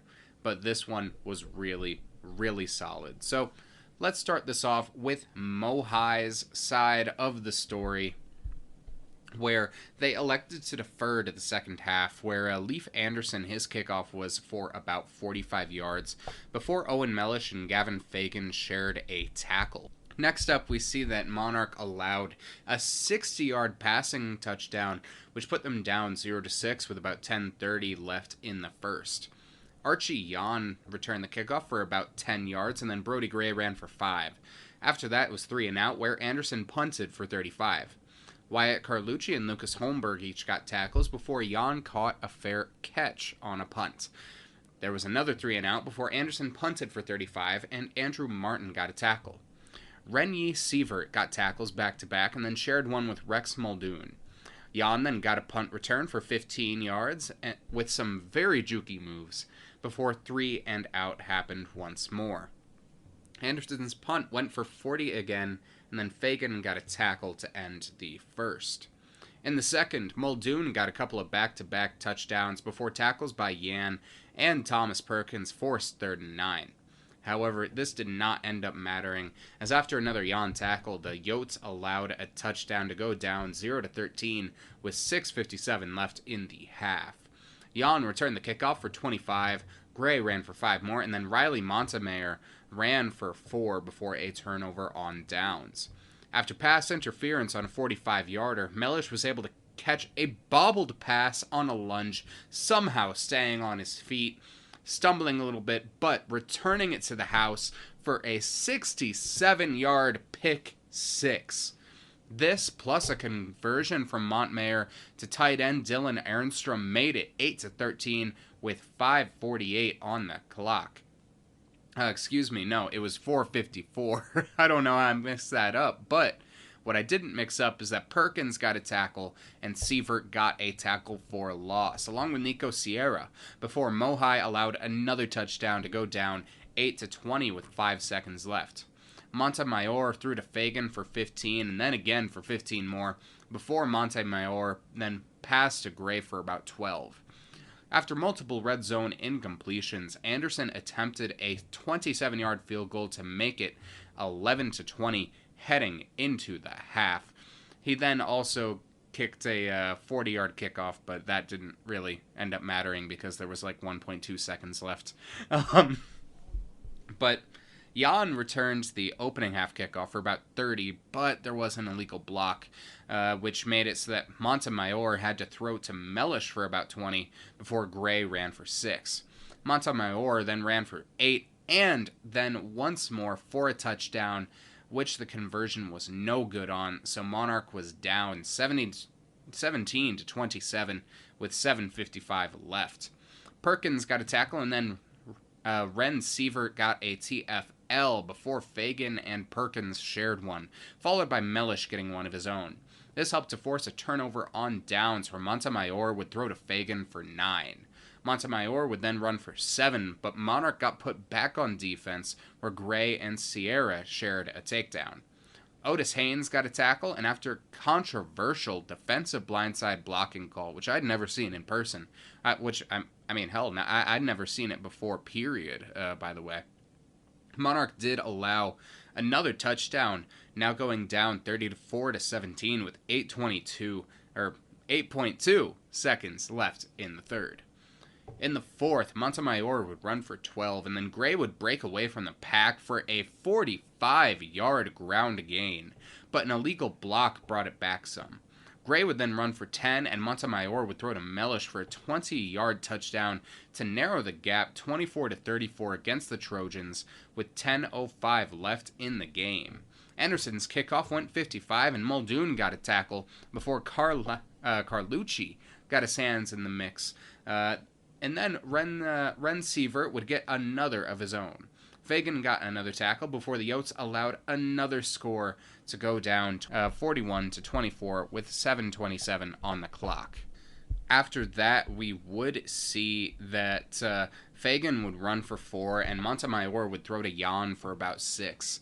Montemayor would then throw to Mellish for 25 before Gray ran for 9, and then Montemayor would pass to Jan for a touchdown, which made it 31-41 for the Yotes with 5:28 left.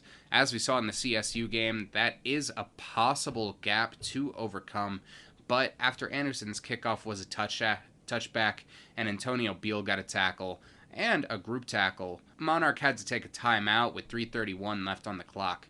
And about a minute after that, Monarch would let in the final score of the game with about 2 minutes left to go down 48-31. And that was all that she wrote in this matchup. And I mean, I know that was brief, but this was a really, really fast game. That first quarter in particular had a lot of back and forth, and it wasn't the good kind of back and forth. It was the a lot of 3 and outs back and forth. But before we get to that, let's go over our playmakers of the game starting with our defensive playmaker of the game, Ren Yi Sievert, who was a menace for Mo High in this one. I mean, it's always good to have somebody who's collapsing the O-line, making sure the QB doesn't have a clean pocket, and he was really, really disruptive. And, I mean, unfortunately, Colby Holmes thrives in a collapsed pocket where he can scramble. But Sievert put Longmont in some really sticky situations with the gravity that he was attracting on the defensive side of the ball. And it was really, really nice to watch him play because you'd see group tackles and you're watching to see who was the spearhead of it.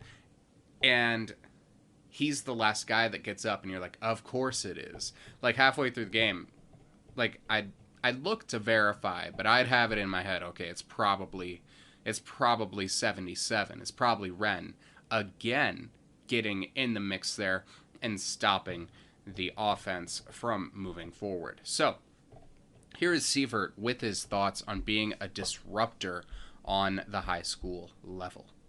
So you were getting your fair share of tackles tonight, but when we're looking at what you were doing, you were really a disruptor. So what would you say is the key to being a really good disruptor on the 4A level? It's just stopping double teams, just keeping them where they are, not letting them push out the way so they can get past you. Just keeping your ground and not getting pushed back mostly. And what was your favorite moment from tonight? Getting all the times I can. Each one's my favorite moment. They're all my favorite. Every single tackle I really enjoy. Yeah.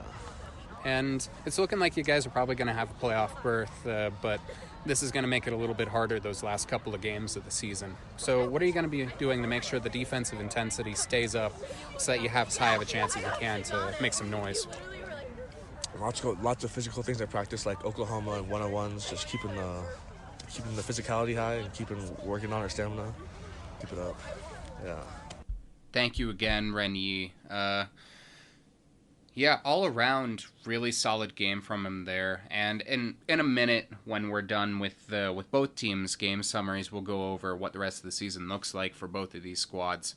But before we do that, we have our offensive playmaker of the game for the Monarch Coyotes, Riley Montemayor, who is a very solid quarterback. Without Asher Ewing, many people considered Monarch season over. But Montemayor stepped in and has been more than performing.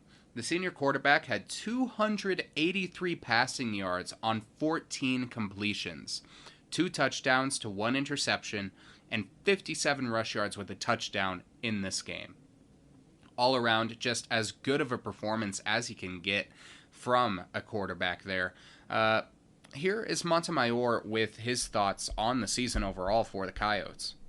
You've come in for a D2 level quarterback in Asher Ewing. You've done more than your part, and a lot of people were taken off guard by your play during those first few weeks. What have you been doing to make sure that you keep up that level of play now that more teams have film on you? I mean, it's mostly just studying film on the other teams and also putting in work every single week so I can get better with my accuracy and like running and just all of that. And with tonight, you were making quite a few scans. You knew when to run. You knew when to throw. Yeah. How did you develop that sense, would you say? I mean, it's mostly just my coaches tell me like it's like your first read, second read, and then get out of there is the big thing. Because after like 1 and 2, it's just everything starts to collapse and it starts to just become not a great thing.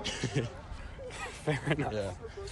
And how do you feel for next week? Because that's gonna be a heck of a matchup. Because you got to be really on it these next couple of.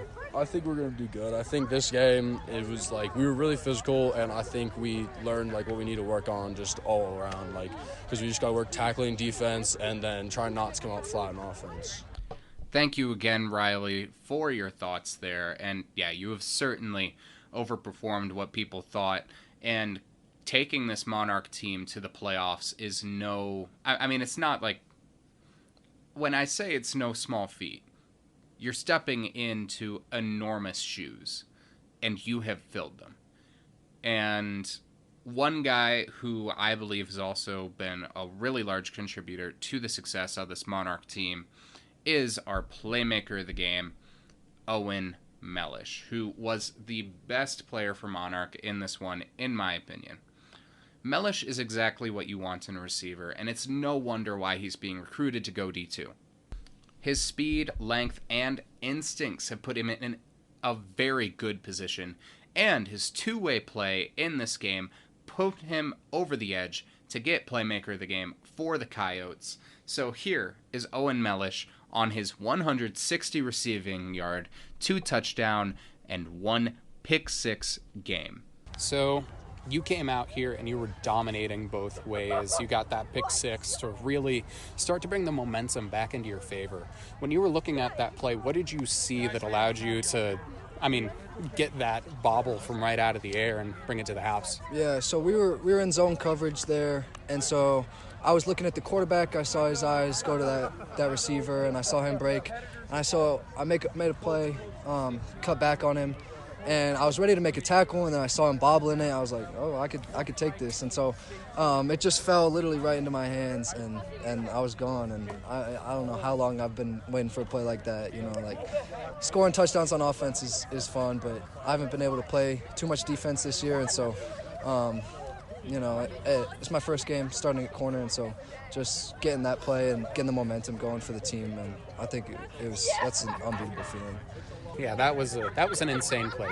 You'll probably see it on the TikTok on Tuesday, if I'm being honest. But and you said it yourself, you get it and you go. Yeah. And you're one of the faster players that I've seen live. And when we're looking at your ability to just take off, is that something innate, or how have you worked on that over time? Yeah, just each off season, it's just a grind to not only get better and faster so I can play well, it's just to help my team out and so I can be the best I can be for them. And so, track every spring I run that, and so that's really helped me. The DB coach is actually my track coach, and so he's played a huge role in helping me build up my speed and strength. And so at this point it's just reflex to catch and run. So once I'm going, I don't want to stop. And you'll have to be using those reflexes quite a lot in these next couple of weeks, because you're going to be playing. If you want to make the playoffs, you got to basically win out at this point. Yeah. So how do you feel for these next couple of weeks? Putting your all in, obviously, but how do you feel? Yeah, I feel good. I think we gotta have some great weeks at practice. We just gotta buy in. At the end of the season, some people get tired. It's a long season. It's a hard season. But we gotta buy in and play well at practice, and then hopefully that translates into the game. And so I think we learned a lot tonight about how physical we can be and how physical we need to be, and then a lot about our offense. And what we need to do to get some points on the board. And so I think we take what we learned today and put it in practice, and then I think we're going to show a lot of people these next 2 games and then take it into the playoffs. And I think we're going to be a feared opponent for whoever takes us round 1. Thank you very much again there, Owen, and I agree with you there. If you can keep on pushing forward, keep on keeping on, if you will, then you're going to have a pretty whoever you face in the playoffs, they're going to have to study up and practice hard, because this is going to be a hard team to beat. Now, on to their opponents in this game, the Longmont Trojans, where I do have a disclaimer here to start. If I say just Gaddis, assume I am talking about Cole Gaddis, unless I specify that I am talking about Ty.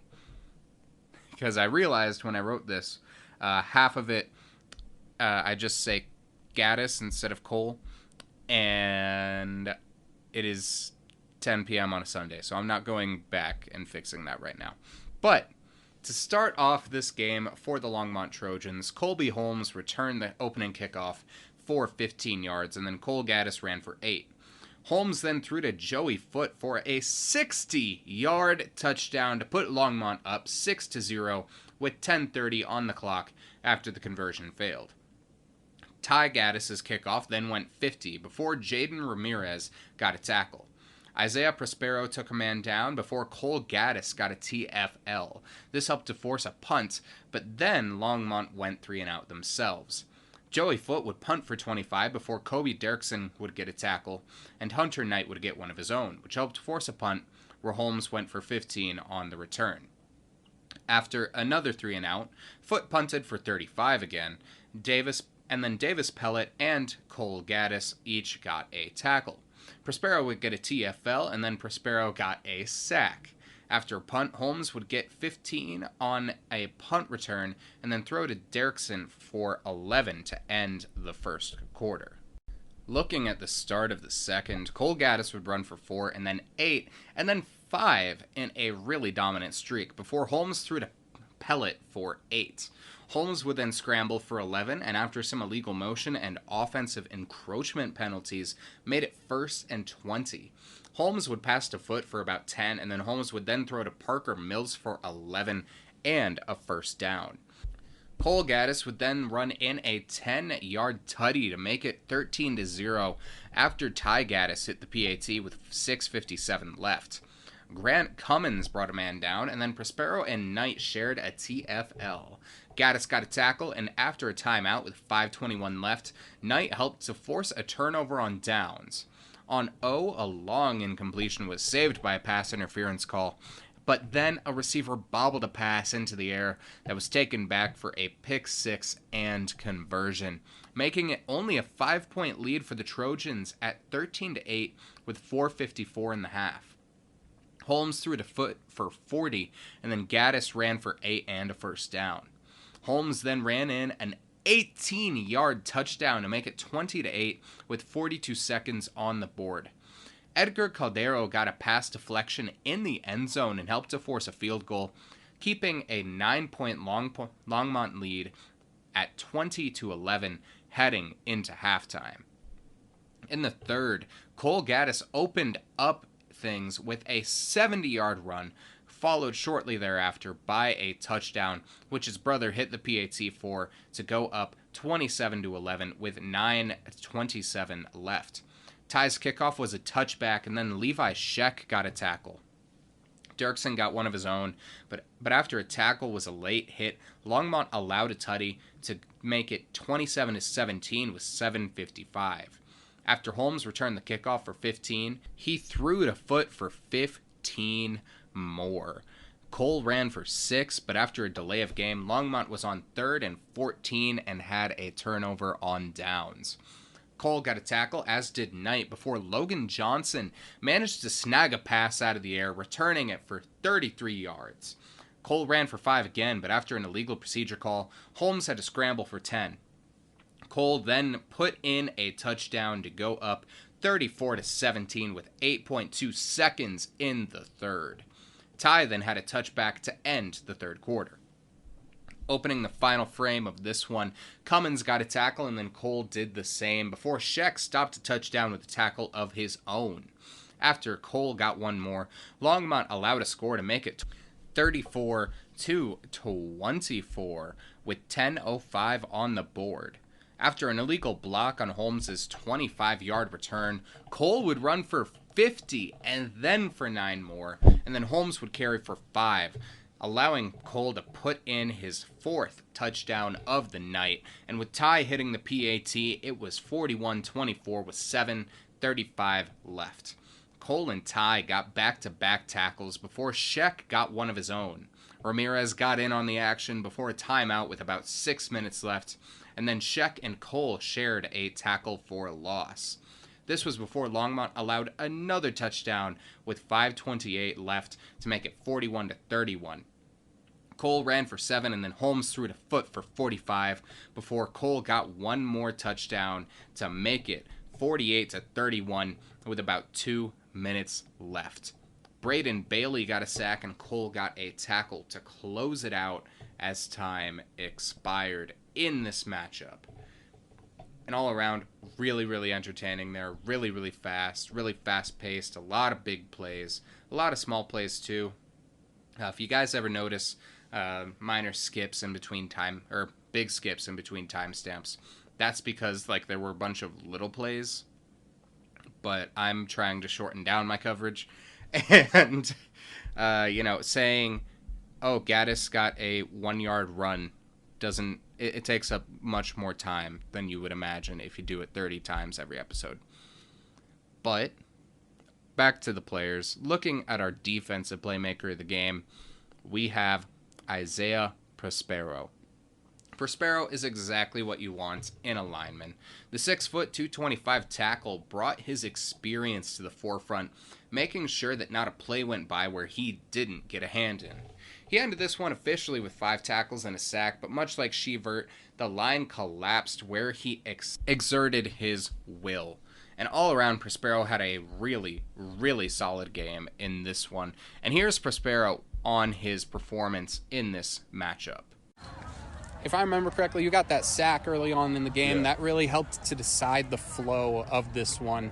And when you're looking at making big plays like that, what are you doing to make sure you guys keep that momentum, to keep on getting that dub? I mean, the big mindset is we can't come out flat. We got to come out hungry. So getting that big play gets us up. And I just, keep on telling the team that, we're whooping them. We need to continue doing what we're doing. And, we get in that flow. And next week, you're going to have to contain one of the better players in the state, probably top 5 player in the state, and Blake Barnett. But what's going to be your mental approach to making sure that you shut him down? I mean, yeah, he's a great player, one of the best quarterbacks I've seen. Big thing is we just have to practice, really watch film, and, get him down to a T. And if we do our thing right and do our jobs, I think we can get an upset. Really big aspirations here from the defense in Longmont, but truly, I do think that Longmont could make some noise in that matchup if all things go right. And the man who is going to have to do the most things right, in my opinion, is going to be the offensive playmaker of the game in this matchup, Colby Holmes, the quarterback for Longmont. Now, if you guys don't know anything about Longmont, Colby Holmes is fast. I know that's the understatement of the year, but it's true. Holmes is a really good QB who is great outside of the pocket, and he can get it exactly where it needs to go on the scramble. And this night, he did just that for 207 yards and a touchdown, while also running for 30 yards and a tutty, along with 113 kick return yards. Here is Holmes on his insane levels of production and speed this season. When we're looking at your season, you have had an offensive player of the year caliber in terms of yards and touchdowns. But in games like Denver South, where you're putting up absolute monster numbers, sometimes they don't come out your way. So how do you find that balance between putting up insane numbers on the stat sheet and getting the win? Yeah, it's just a balance for our offense. I think we have a pretty good balance. We got a great running attack, obviously, with Cole Gaddis. Joy fit some guys to throw to. So we just got to keep putting together drives of, just kind of mix, throwing different things at them, different punches at them, to just continue to get drives and continue to score points. And after this, you have another year, if I'm right. So how does it feel to play one last, like you've played with Noah Atherton, one of the best offensive linemen in the state. Now you've played with one of the best running backs in the state. How do you feel for being able to shoulder that without those caliber of players next year? Yeah, I know I'm going to put a lot of work, and I've already put a lot of work, and, it's tough to miss those guys. I miss those guys, not just as players, but as people, great guys. But, I just got to put in a lot of work on that offseason. With my guys, the receivers, Joe Foot. I got some guys, Mason Hendricks, coming back. So, yeah, just putting a lot of that work on the offseason, that's really the key. Thank you again, Colby. Hope I didn't sound disrespectful there, but, truly, this is an offense that has in my opinion, it's the best offensive trio in the state. You have Joey Foot, who's leading 4A in yards with, I think, like only 3/4 of the receptions as the next 3 guys. You have Colby, who any given night can put up like 300 aggregate yards. And then you have our playmaker of the game, a running back / linebacker, Cole Gaddis, who is one of the best players that I have seen live. There are very few athletes that I have seen that have a more palpable impact than him, and I wish that I was even a tenth of athletic as he is. He ended this night with 266 rushing yards, 11 tackles, 1 tackle for loss, a pass deflection, and 5 rushing touchdowns. 5. The Mines commit is about as good of an athlete as you're going to get on this level, and here he is on this matchup. Cole, as always, we're putting on a two-way show tonight and making sure that your impact was felt. You got that really long rip there on defense. You got a tackle for loss. You sealed it at the end there, really, with that pass deflection to get that turnover on downs. What do you do to make sure you're in the right shape to be able to keep up your standard of play both ways? I mean, the work we put in all summer is unmatched. We started incorporating some new conditioning this offseason, and I think that's paid dividends for us. And what was your favorite part of tonight's game? Oh, God, that victory formation. Anytime we can get back there, it's a hell of a night. This helped to beef up your playoff resume a little bit, hopefully get yourself up to the 17-18 seed from about 20. Mm-hmm. What are you looking at to make sure that you can get yourself potentially a home seed in the first round? Oh, I mean, we obviously just got to keep winning games. Our best games have been our last 5, and we've gotten better in each one of them. If we can keep doing that, roll into Erie, maybe knock them off, that'd be huge. And if we can carry that on through the rest of the season, I think we can make a run. Thank you very much, Cole. It is always a pleasure to hear from you. And let's talk about that last little bit that he was discussing there and jump into the schedule, the remaining schedule for these two teams, where we're going to look at Longmont first. And they are playing the Erie Tigers and the Loveland Red Wolves these next 2 weeks.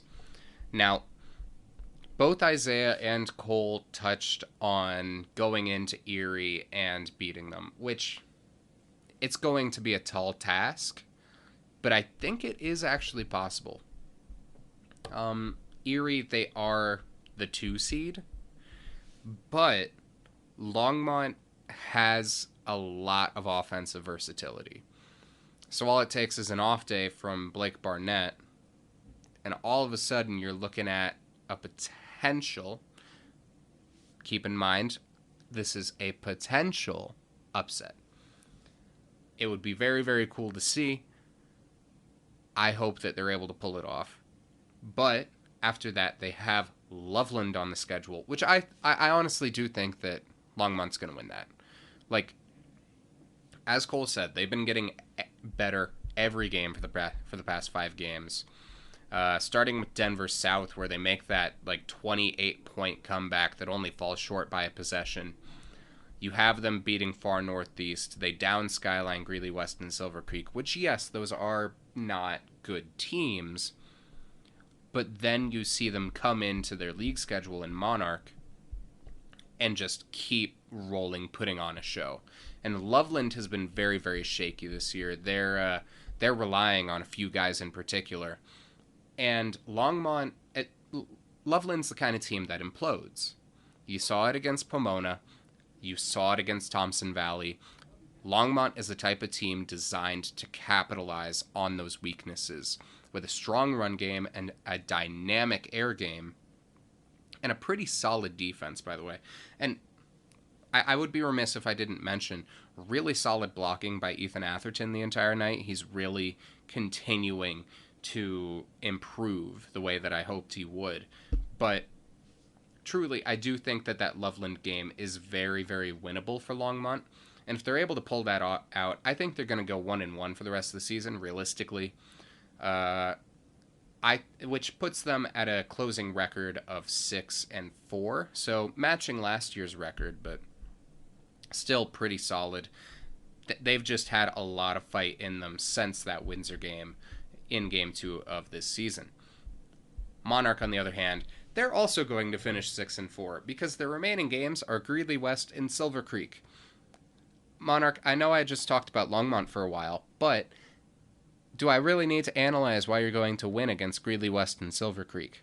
If you lose either of those games, you're out of the playoffs. But if you win out, you're probably going to finish you're probably going to finish 3rd in your league. Because Silver Creek, they have that win against Greeley West. You've already played Erie and Longmont, lose both of those. You win these next 2, you're 3rd in the league.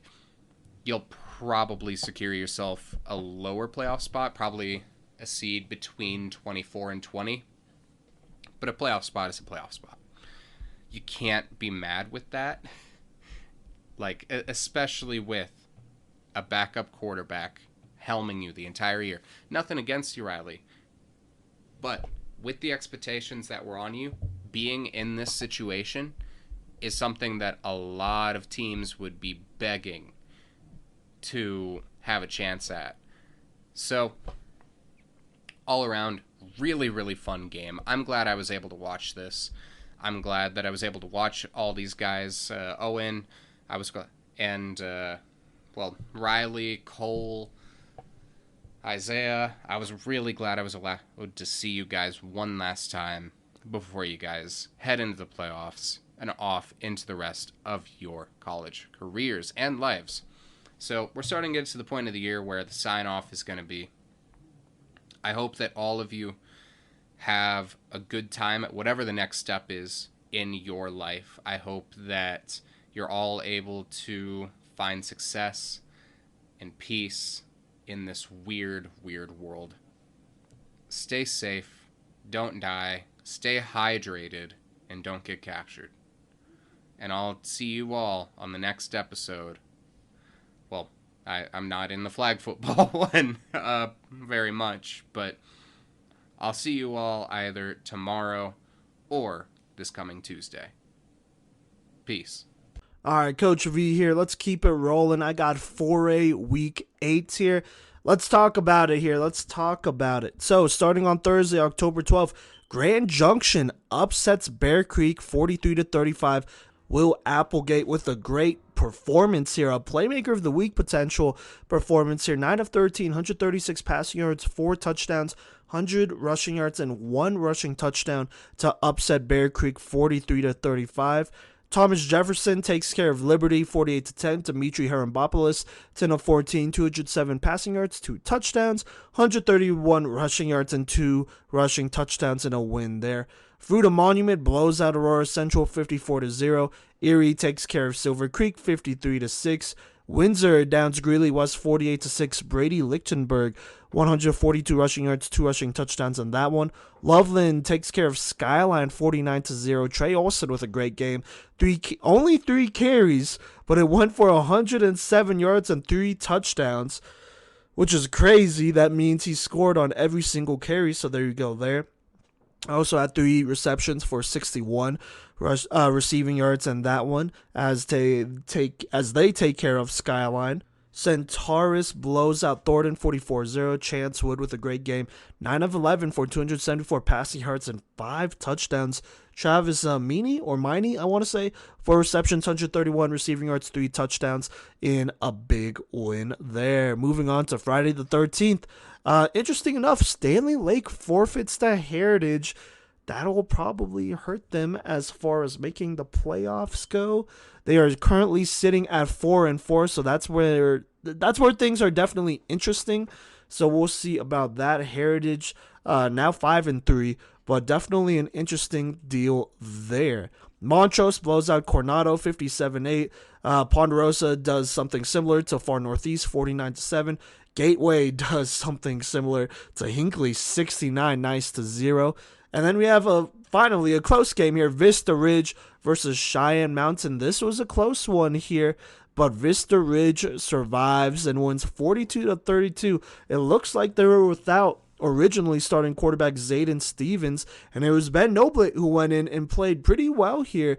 Ben was 8 of 13, 123 passing yards, 3 touchdowns to only 1 pick, and 26 rushing yards. So you gotta love that, honestly. You gotta love that. Nashawn Hall helped him out a bit as well. 179 rushing yards and a touchdown there. Unfortunately for Cheyenne Mountain, they came really close to winning this one, but unfortunately, like I said, just barely out of reach there. It was tied 14-14 going into the half. And unfortunately, sometime in the fourth quarter, it was 21-17 in the fourth, and then a 1-yard rushing touchdown would pretty much put this thing away for Vista Ridge. So I believe that was Nashawn Hall with that touchdown there. Bruce Archambault for Cheyenne Mountain played pretty well here. 18 of 33, 178 passing yards, 4 touchdowns, only 1 pick. Also added on 53 rushing yards, as Cheyenne Mountain is just not quite able to get the upset win there. Speaking of upset wins or big wins here at least, Dakota Ridge takes down Golden by 1 point, 29-28. Here is the T. Dakota Ridge was down 28-7 with 6 minutes left in the third. Then they had a kick return go for a touchdown in the third quarter. And then Blake Palladino ran in a touchdown, I believe, along with, I think, a 2-point conversion to go ahead and make it 28-22 with 10 minutes left in the game. And then eventually at the end of the game, Dakota Ridge would get the ball, and Blake Palladino here would go ahead and be the hero of this one, throwing a passing touchdown under a minute left to go ahead and take the lead. Well, that would technically tie it up, and then the extra point would take the lead there as Dakota Ridge beats Golden 29-28, and Golden was a team that was rolling here, so gotta love that grit from Dakota Ridge there. Moving on here, Grand Junction Central takes care of business against Greeley Central 29-7. Whitefield beats Palmer 27-7. Palmer Ridge blows out Air Academy 55-0. Derek Hester 2 of 3 for only 110 passing yards and 2 touchdowns. And by the way, all of that was to Jimmer Weir, who had 2 receptions for 2 passing touchdowns. So there you go there. Broomfield takes care of Adams City 56-8. Pueblo West survives a slight scare, not a big scare, but a slight scare against Falcon, 33-19 there. Longmont beats Monarch 48-31. Gideon at this point would have already recapped that game, I believe, so make sure you check that out. Cole Gaddis went crazy in this one, 266 rushing yards and 5 touchdowns in a win.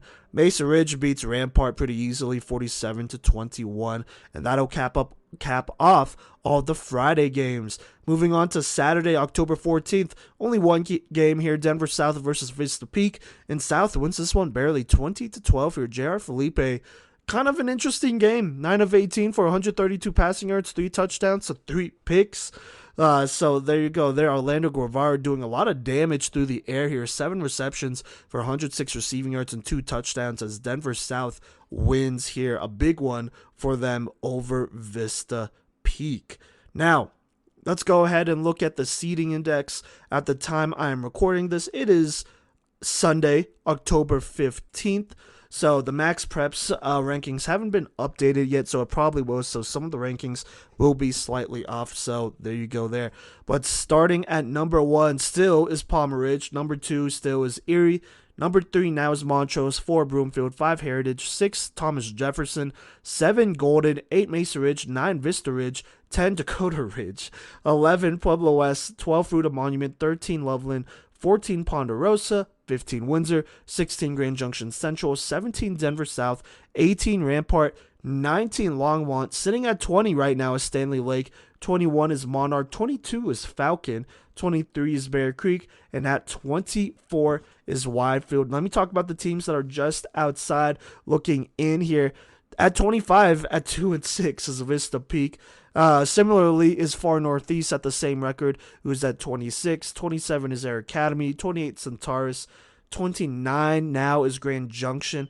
And at 30 is Cheyenne Mountain. All right, now let's go ahead and talk about the game. So starting with number 20, Stanley Lake, and number 23, Bear Creek. This will be an interesting one because Stanley Lake forfeited their last game. So I don't know what is going on over there, but it's definitely not the greatest timing for that as we are at the end of the season. Each team has about 2 games left here. If Bear Creek beats Stanley Lake, who, by the way, hasn't played in like 2 weeks now because they didn't play last week, then that could really help them solidify a playoff spot at this point. If Stanley Lake continues to slip here, they could fall out of the playoffs potentially. We will see about that. Moving on here, we have number 3 Montrose versus number 8 Mesa Ridge. I believe this is in Montrose, so there you go there. Unless Mesa Ridge beats Montrose, Montrose will probably have the majority of the playoffs go through them at home. So you got to keep that in mind. That's important there. If Montrose wins, then I don't think they're going to move up a crazy amount unless Palmer Ridge or Erie loses. Plain and simple. There you go there. Moving on here, we have Rampart, who's at number 18 versus number 9 Vista Ridge. This is, like I said, this is more for playoff positioning at this point. Both teams should make the playoffs. Vista Ridge, at least, should definitely make the playoffs. Rampart, we'll see. You know, they're sitting at 4-4, but obviously if they could play Vista Ridge close, then maybe that'll really solidify them or move them up here as well. You got to remember Cheyenne Mountain, who is at 30 right now, played Vista Ridge pretty close. So we'll just have to see about that. At number 2, we have Erie playing number 19 Longmont.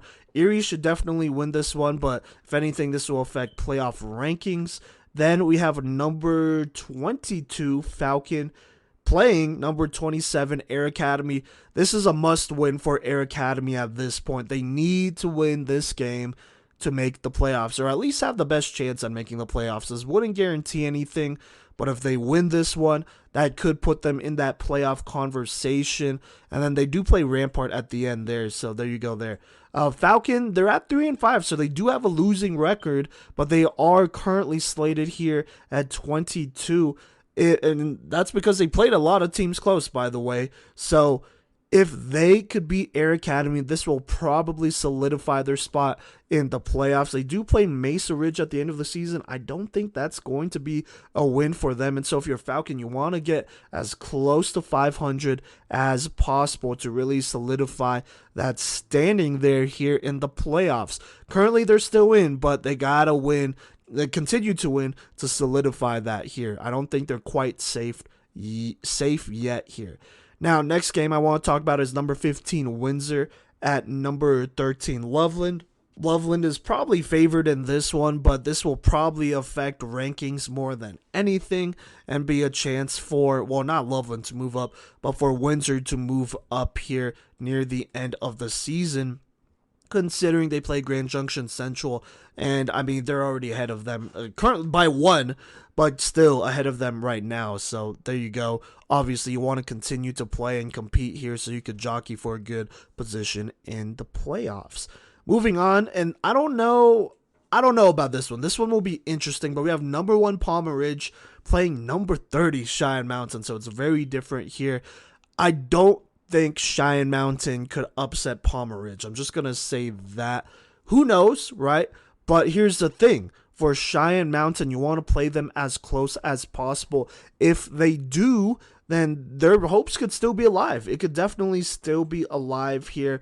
Who knows? But that's an important one. Obviously, Cheyenne Mountain losing a close one to Vista Ridge, 42-32. If they could play Palmer Ridge close, then, their playoff hopes might not be dead, because they do play Coronado at the end. They should be able to beat them, but unfortunately at this point, I mean, they just have a couple of close losses here. I'm looking at that Vista Ridge loss. The Greeley Central loss is one that kind of got away from them, honestly, as well. At this point, you need to play Palmer Ridge close here if you're Cheyenne Mountain, if you want to make the playoffs, which could be, it's only possible if you do at this point. So there you go there. Moving on, we have number 4 Broomfield playing number 12 Fruita Monument. This should be a good one, more for playoff positioning than anything. If Broomfield loses this one, Fruita Monument will go up. I don't know how far up they could get, but it could potentially take away a bye, I think, from Broomfield. So we'll have to see about that for Fruita. They would definitely rise here a bit here. But, they beat Heritage, though, and they're still ranked way below them, so that's interesting. But, hey, it is what it is there. Moving on here, we have number 17 Denver South versus number 20, now number 26 Far Northeast here. I think this could be a winnable game, honestly, for Far Northeast, and if they do win, that would give them a really good argument to go to the playoffs and get in there, probably as a 24 or 22 seed. They do play Vista Peak as well after that, Far Northeast that is, and Vista Peak is ranked right ahead of them. But if they could beat Denver South, that would definitely put them in the playoffs. At least I would think so, since they're only a couple spots out. So there you go there. And then last but not least, we have number 6 Thomas Jefferson versus number 14 Ponderosa. Like I said, neither team's going to fall out of the playoffs if they lose, but it's definitely good for positioning and making sure, you could potentially get that home field advantage at some point in the playoffs if it comes down to it, right? If all the chips fall. So we'll just have to see about that. The season is almost over. We got some great games this weekend, so looking forward to that, and we'll talk about this next week as well when I see you then. So do you want to know what the best kept secret in running back training is? It's Madskillz RB1 Training. Coach Voss is flipping the script and leveling up running back training in Colorado by implementing his proven, nationally recognized system of training. Don't be fooled by the name. Quarterbacks and receivers become fundamentally sound juke artists as well with his training. It's evident the athletes he trains love him. Each progressive training session arms the athlete with a new skill set that prepares them to be shifty, powerful, and elusive. Parents love Coach Voz because with his training, they receive free college recruiting tips, no contracts, and no drama. Message him on Instagram at Madskillz _RB1 Training or at Coach Cut Creator on Twitter, X, for more information. Offseason runs from January through July, so get in the cut and get some mad skills this offseason.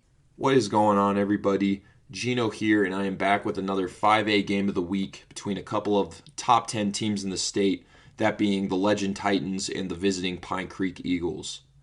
I have had the pleasure of seeing both of these two squads play already with very different results, so I was excited to see how this one would shake out, as we all know that these are two teams that both have their eyes set on a state championship. Last time I saw Pine Creek, they absolutely dismantled Valor Christian and have since looked like a top 2 team in the state, coming into this game against Legend undefeated at 7-0 on the season and fresh off a close win against Regis Jesuit the previous week. Legend, on the other hand, lost to Castleview the last time I saw them and were fresh off a crazy loss to Fountain Fort Carson the previous week. They have looked very good outside of those 2 games, though, so I came into this game curious how they would respond to the pressure. This game was just crazy from the get-go, so I'll keep this intro brief. Let's take a trip to Echo Park Stadium in Parker, Colorado, and see how this game went. Starting off here in the first quarter, Pine Creek would start with the ball in this one as number 4 Cannon Budge takes the return to the Pine Creek 24-yard line, and we are off. A whole pack of Titans stopped a first down run from number 5 Jonathan Core for a short gain, and that was followed up with a huge sack from number 5 Nate Sandy, who takes down Cameron Cooper far behind the line after a bad snap from the center on Pine Creek. Legends having no problem getting into the backfield early in this one, as you can see, and that would be a trend for the rest of the game. After the sack, it's 3rd and 24 from the Legend 11-yard line, and number 23 Aaron Olson on Legend stops a Jonathan Core run for no gain, and Pine Creek will be forced to punt here.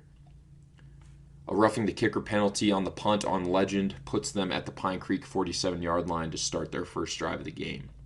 No worries, though, as Jaden Lawrence would get in his bag early here in this game as he takes a run on the first snap of the game all the way to the Pine Creek 24-yard line for a huge gain. They would run it on the next play for a couple of yards, but that was followed up with a pass over the middle from number 13 Michael Marcinich to a wide-open number 29 Riken Banks for a 22-yard touchdown, and that puts the Titans up 7-0 after number 39 Brady Ryan nails the PAT with 8:30 to go here in the first quarter. Pine Creek started with the ball at their own 30 after the return. They started with a Jonathan Core run for a 1-yard loss, and they followed that up with a Cameron Cooper pass to a number 12 Elijah Roy, who makes a diving catch for a 6-yard gain. Then on 3rd down here, it's number 23 Aaron Olson again, who trips up Cameron Cooper on a scramble to force a 3-and-out. Legend would start with the ball on their own 35-yard line to start out here. And then on the first play of the drive, it's that man, number 20, Jaden Lawrence, who takes a run 65 yards all the way to the house, putting Legend up 14-0 after the Brady Ryan PAT. Still with 6:28 to go in the first quarter, Legend piling on early. Pine Creek starts with decent field position after Cannon Budge takes the return to the Pine Creek 31-yard line. Then speaking of Cannon Budge, he would get a huge play for Pine Creek on 3rd down and long as Cameron Cooper hits him on a crossing route for a nice first down to the Pine Creek 47-yard line. On the next play, number 8, Billy McGuckin on Legend stopped a Jonathan Core run for no gain, but that's followed up with a first down pass to number 43, Joe List on a dig route for a first down combined with a personal foul on Legend, and that puts Pine Creek at the Legend 28. They then gave it to number 13, Mason Miller on first down for a couple of yards, then a QB scramble for a yard, and then a counter to Miller for another few yards to make it 4th and a couple. Miller then took the ball from the Wildcat, and he gets a Pine Creek first down from the Legend 15-yard line.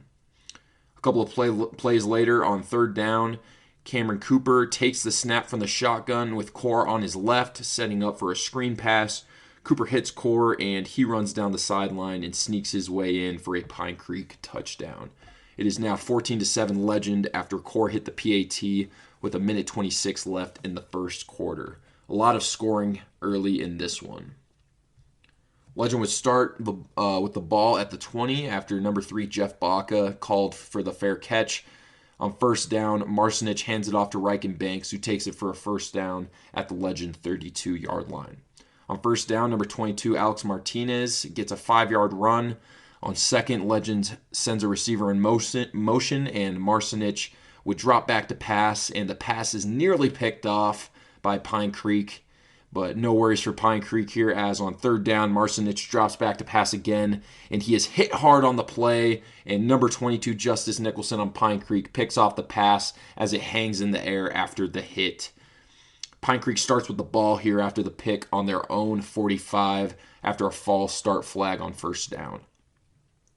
On the first play of the quarter, Justice Nicholson caught a pass from Cameron Cooper for a nice gain all the way to the Legend 39-yard line, and that takes us to the end of the first quarter. Moving into the second quarter now, it's still Pine Creek ball on the Legend 39-yard line. Pine Creek did a bubble screen, but it stopped a few yards behind the line for a loss. They followed that up with an incomplete pass intended for Cannon Budge and a Jonathan Core run that goes for a few yards. Pine Creek decides to go for it here on 4th down with a deep pass intended for Budge in the back of the end zone, but it is incomplete, and that's a turnover on downs for Pine Creek. Legend gets the ball here on their own 38 to start the drive. They started out with a Banks run for a few yards and a Lawrence run after that for a few yards to make it 3rd and 3. Legend then gives it to Banks again, and he gets the first down to the Legend 48. On the next play, Alex Martinez pushes ahead for a first down to the Pine Creek 42-yard line, and then he gets 8 yards on the next play to make it 2nd and 2. Legend kept running the ball on this drive, giving it to Lawrence for a run, and he gets the first down to the Pine Creek 31. After an Alex Martinez run for a short gain, Legend calls timeout with 5:59 left in the half.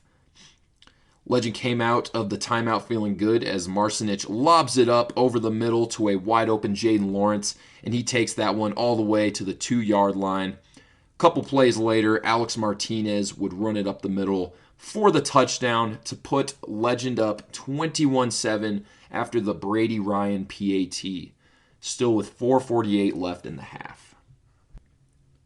Justice Nicholson took the short kick to the Pine Creek 39-yard line on the return to give them solid field position to start the drive. After a Jonathan Core run for no gain and a couple incomplete passes, it's now 4th and 9. Cameron Cooper drops back to pass on 4th and hits Justice Nicholson on a beautiful pass for a huge gain all the way to the Legend 24-yard line. On 1st down, Mason Miller gets a run, but he is brought down by number 11 Champ Jones, who makes a nice play for a loss of 5 to make it 2nd and 15. On 3rd down, Cooper takes a QB keeper for a few yards to make it 3rd and 11. Then he hits number 4 number 4 Cannon Budge for a first down to the 9-yard line. A Mason Miller run was stopped for no gain on 1st down, and that would force Pine Creek to call a timeout here with 1:11 left in the half. Another Mason Miller run out of the timeout is stopped behind the line by number 5, Nate Sandy, who makes another big play, and Pine Creek is forced to call yet another timeout as the clock is starting to dwindle down. Out of the timeout, they have Miller in the Wildcat, and he takes the snap, acts like he's about to run, but stops before the line of scrimmage and jumps and passes it to a wide open receiver, and it is nearly caught for a touchdown, but a referee came in at the last second to call it incomplete. That forces a Jonathan Core field goal for Pine Creek, and he easily nails it to make it 21-10 Legend with 44 seconds left in the half. Pine Creek would call for a fair catch and kneel it, and that would take us to the end of the first half here. Legend leads Pine Creek 21-10. Legends defense is playing out of their minds in the first half, completely shutting down Pine Creek's run game and making Cameron Cooper uncomfortable in the pocket. Let's go ahead and jump into the second half and see how the rest of this game went. Aaron Olson lands on the kick at the Legend 35-yard line to give Legend solid field position to start their first drive of the half. Alex Martinez starts the drive off strong with an 8-yard run, and then a face mask call on the next play on Pine Creek would put Legend up to the Pine Creek 40-yard line. On second down on the next set of plays, Marcinich would find number 3 Jeff Baca for a nice gain and first down at the Pine Creek 24-yard line. After that, it was Jaden Lawrence who takes a run to the 10-yard line. Then after a couple runs for minimal gains, Legend calls a timeout with 7:36 left in the third quarter. On the next play out of the timeout, Legend started to show off here. Marcinich takes the snap out of the shotgun, hands it off to Jaden Lawrence, and he pitches it to a crossing number 19, Brian Doyle. And finally, Brian Doyle throws it lefty to a wide-open Michael Marcinich, who tumbles into the end zone for a sweet, wide-open touchdown for Legend. That puts Legend up 28-10 now in the middle of the third, and Pine Creek needs an answer on their next drive. Butch takes the return to the Pine Creek 30-yard line. Cooper takes a keeper outside for a few yards and then hits Joe List on a slant for a first down to the Pine Creek 45-yard line. Number 4, Brody Schuss batted down a pass on first down, and that ball was nearly picked. Next play, Cannon Budge takes the snap out of the shotgun and gets a couple yards. Then on the next play, it's Budge again from the shotgun, Wildcat, but he gets absolutely lit up by number 26, Lucas Bettendorf, for one of the top plays of the game, and he gets a huge sack for Legend to make it 4th and long. Pine Creek would set up the punt here, but they try a fake punt pass that is completed but stopped by Nate Sandy, and that's another clutch tackle for the senior to force a turnover on downs. Legend started with the ball on the 50 and would give it to Jaden Lawrence on second down, and he gets a first down at the Pine Creek 38-yard line. Lawrence would get a run again for no gain, and then Michael Marcinich is hit hard as he throws, but he still finds number 46, Brody Dodge, for a first down. Now, I actually missed a few plays after that first down, but skipping ahead here, it's 4th and 8 on the same set of plays. Marcinich would make another clutch throw, this time hitting number 10, Caleb Lilejahorn. Sorry if I mispronounced that, for a first down. Legend wouldn't end up scoring on this drive, though, after all that, as Pine Creek would get a turnover on downs near the end of the third quarter. They still got rid of a good amount of clock on that drive, though, so they still got something done there at the very least. Cameron Cooper got sacked by a Legend player. I didn't get to see who, to make it 2nd and 14 from the Pine Creek 18. And then Nate Sandy makes another stop to make it 3rd and 14, and that would take us to the end of the third quarter. Legend in the lead, 28-10, heading into the final quarter of the game. Starting off the fourth quarter here, it's Pine Creek on their own 14, and they would end up punting it back to Legend after one play. Legend would end up milking a ton of clock on their next drive, getting all the way down to inside their 20-yard line, but they would still end up turning it over on downs with around 2 minutes left in the game. Not a lot of time for Pine Creek to score here, but let's see how they do. Pine Creek finally put together a nice drive here, but it was much too late. Number 8, Billy McGuckin forced Cameron Cooper out of bounds, 4 yards behind the line to start the drive, but Cooper would settle in after that. First, he found number 43, Joe List, for a nice gain to make it 3rd and 3, and then he hit number 12, Elijah Roy, for a first down along the sideline, now at the Pine Creek 33-yard line. There was a player hurt for Legend, and Pine Creek would eventually start their drive back up with a minute 55 left in the game after that injury timeout. Cooper hit Cannon Budge for a nice gain to the Pine Creek 44-yard line, then hit him again on the next play for a few yards, and then Cooper completed a pass on the next snap for a nice gain to the Legend 26, finally threatening in the red zone. Cooper then found number 13 for a first down to the 11-yard line, and then after a few incomplete passes on 4th down, Cooper would hit Elijah Roy over the middle, and Roy makes an amazing jumping grab in the end zone for a touchdown to make it 28-16 after they failed to get the extra point with 27 seconds left in the game here. Legend would kneel this one out after the kickoff, and that would wrap this one up here at Echo Park Stadium as Legend tops Pine Creek 28-16. So yeah, just some final thoughts on the games in both those teams. This was a surprising result, I'll be completely honest. I knew Legend could win this game, but I had no idea they were capable of beating an unbeaten Pine Creek team like this. Legend was getting constant pressure on Cameron Cooper, forcing him to scramble several times, and got 5 sacks as a team, and they also completely shut down Pine Creek's run attack. Jonathan Core got season lows in both carries and yards, and it's not even close. He had 6 carries for 24 yards in the whole game, and he doesn't have a game that's even close to that this entire season as far as production goes. Pine Creek was missing Ramon Pacheco, so something to keep in mind, and that is a huge loss, and it showed in this game. Honestly, I think it's hard to imagine Pacheco allowing some of those big pass plays that Legend got off, so that definitely contributed to the dominance Legend had on offense. The Titans can beat anyone in the state, though, if they can execute their game plan the way they did against Pine Creek. Lawrence, Martinez, and Banks were all eating on their own, in their own way, and that is an extremely hard dynamic to stop. Marcinich looked a lot more poised than the last time I saw him, and I think it is great that the coaching staff is trusting him more and designing plays to make his job easier. Also, shout out to Nate Sandy, who was making that Pine Creek's O-line life's hell as he was making plays all game. I also want to shout out to Lucas Bettendorf, Billy McGuckin, Aaron Olson, and the rest of that Titan defense, man. They really came out, just looked so impressive, and it is awesome to see how far they've come this season. This win gives them the Southern League Championship as well, as long as they take care of Regis Jesuit and Douglas County to end the year. And that one will definitely be a game to keep an eye out for, as Regis has been playing top teams in the state close all season. Well, that about wraps up this recap. I'm going to pass this mic off to Cody, and I will catch you all later. And I'm going to catch this passing of the mic from my guy Gino here. And I'm going to talk about the 5A recap from this past week while also discussing some of the playoff implications of the games. And it was off to a heck of a start on Thursday as number 16 Mullen faced off against number 20 Legacy.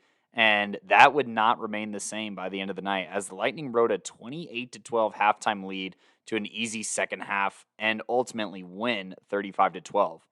Sophomore quarterback Devin Kirchhovel here for Legacy with his second consecutive start, throwing 158 yards and 4 scores to just 1 interception here, and is quietly putting together a solid sophomore season here. And if I'm not mistaken, this must be his older sibling Braden Kirchhovel here with a receiving touchdown, 2 of them actually, for Legacy. And then Tyler Anderson led the Lightning with 113 yards on the ground and a score as well. I also want to mention senior athlete Omari Bursey here, who notched a sack, a fumble recovery, and 2 interceptions, while also leading with 78 total receiving yards, as well as a receiving score. Mullen battled through the first half, but it looks like this offense turned the ball over a few times too many, and I'm not sure if freshman firestorm Koa Dietrich left the game from injury or from Mustang benching. In his time playing, he threw 229 yards and 2 TDs to 2 picks with subprime completion percentage, but that's something to monitor heading forward since that impacts their ability to compete in the postseason.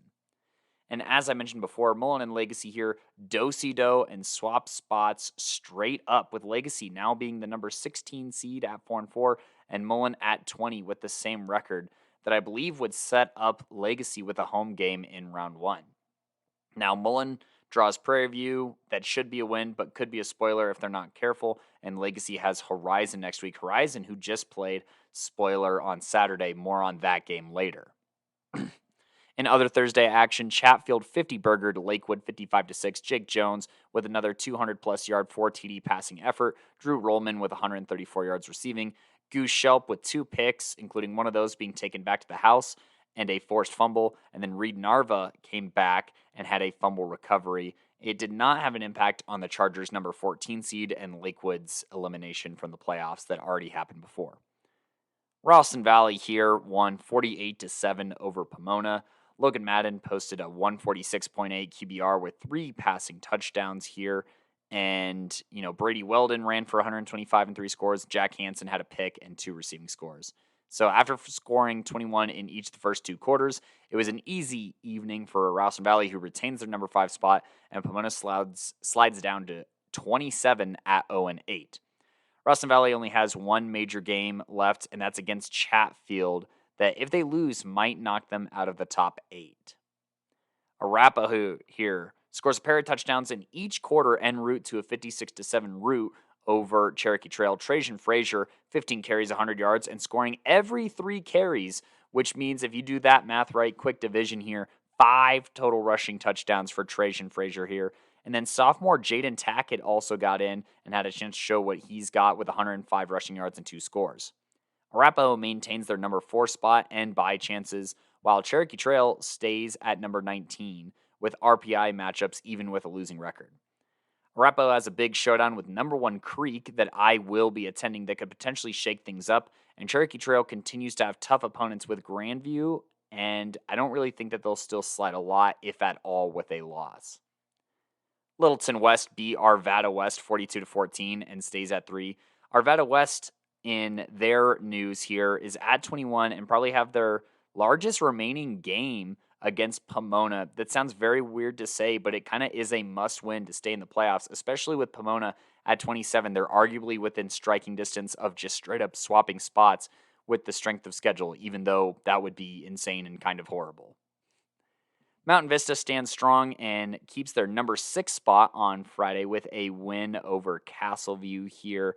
This game was a lot closer than it looks, as it was 17-20 heading into the fourth quarter before 2 Madresky touchdowns made this game look more out of reach than it really was.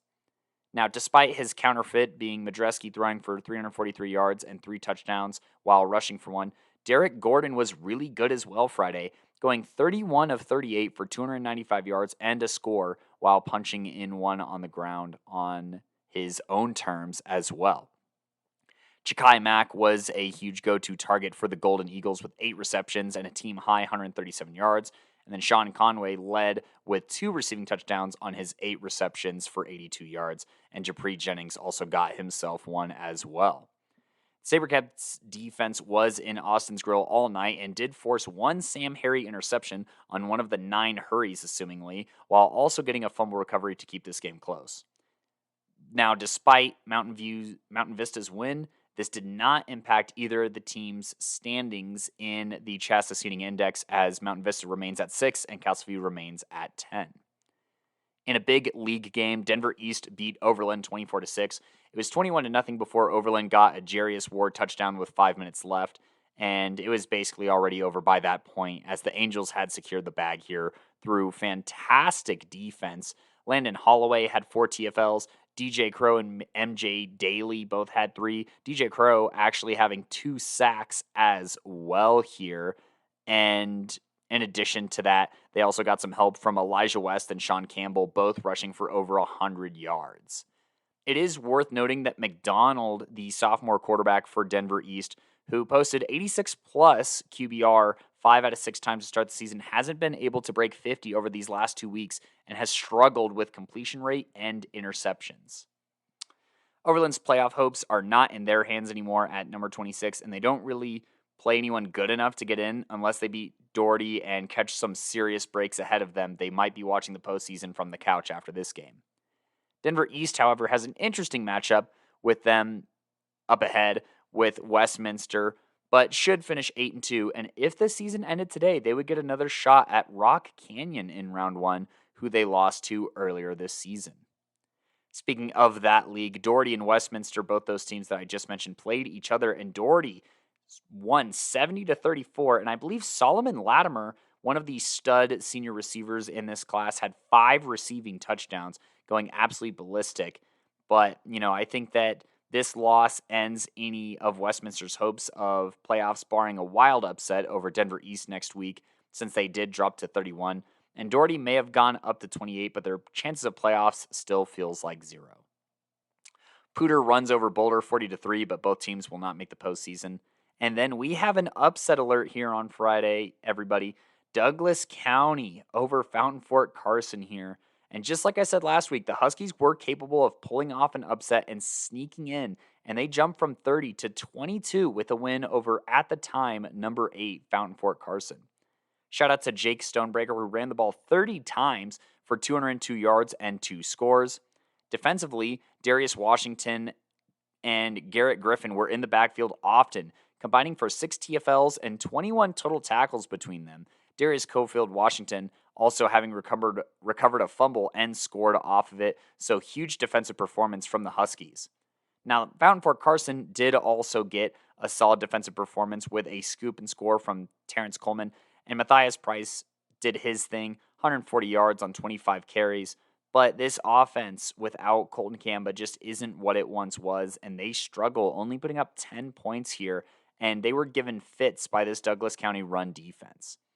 Fountain Fort Carson probably won't get back to a bye unless they win out and Grandview or Legend lose. So not only do they have to win out, but they need some help from someone in front of them losing a game that is to, a weaker opponent, arguably, for them to lose, since I know Grandview has Creek at some point, and I think if these teams lose to other great teams, it might not work in FFC's favor. They might get leapfrogged or otherwise.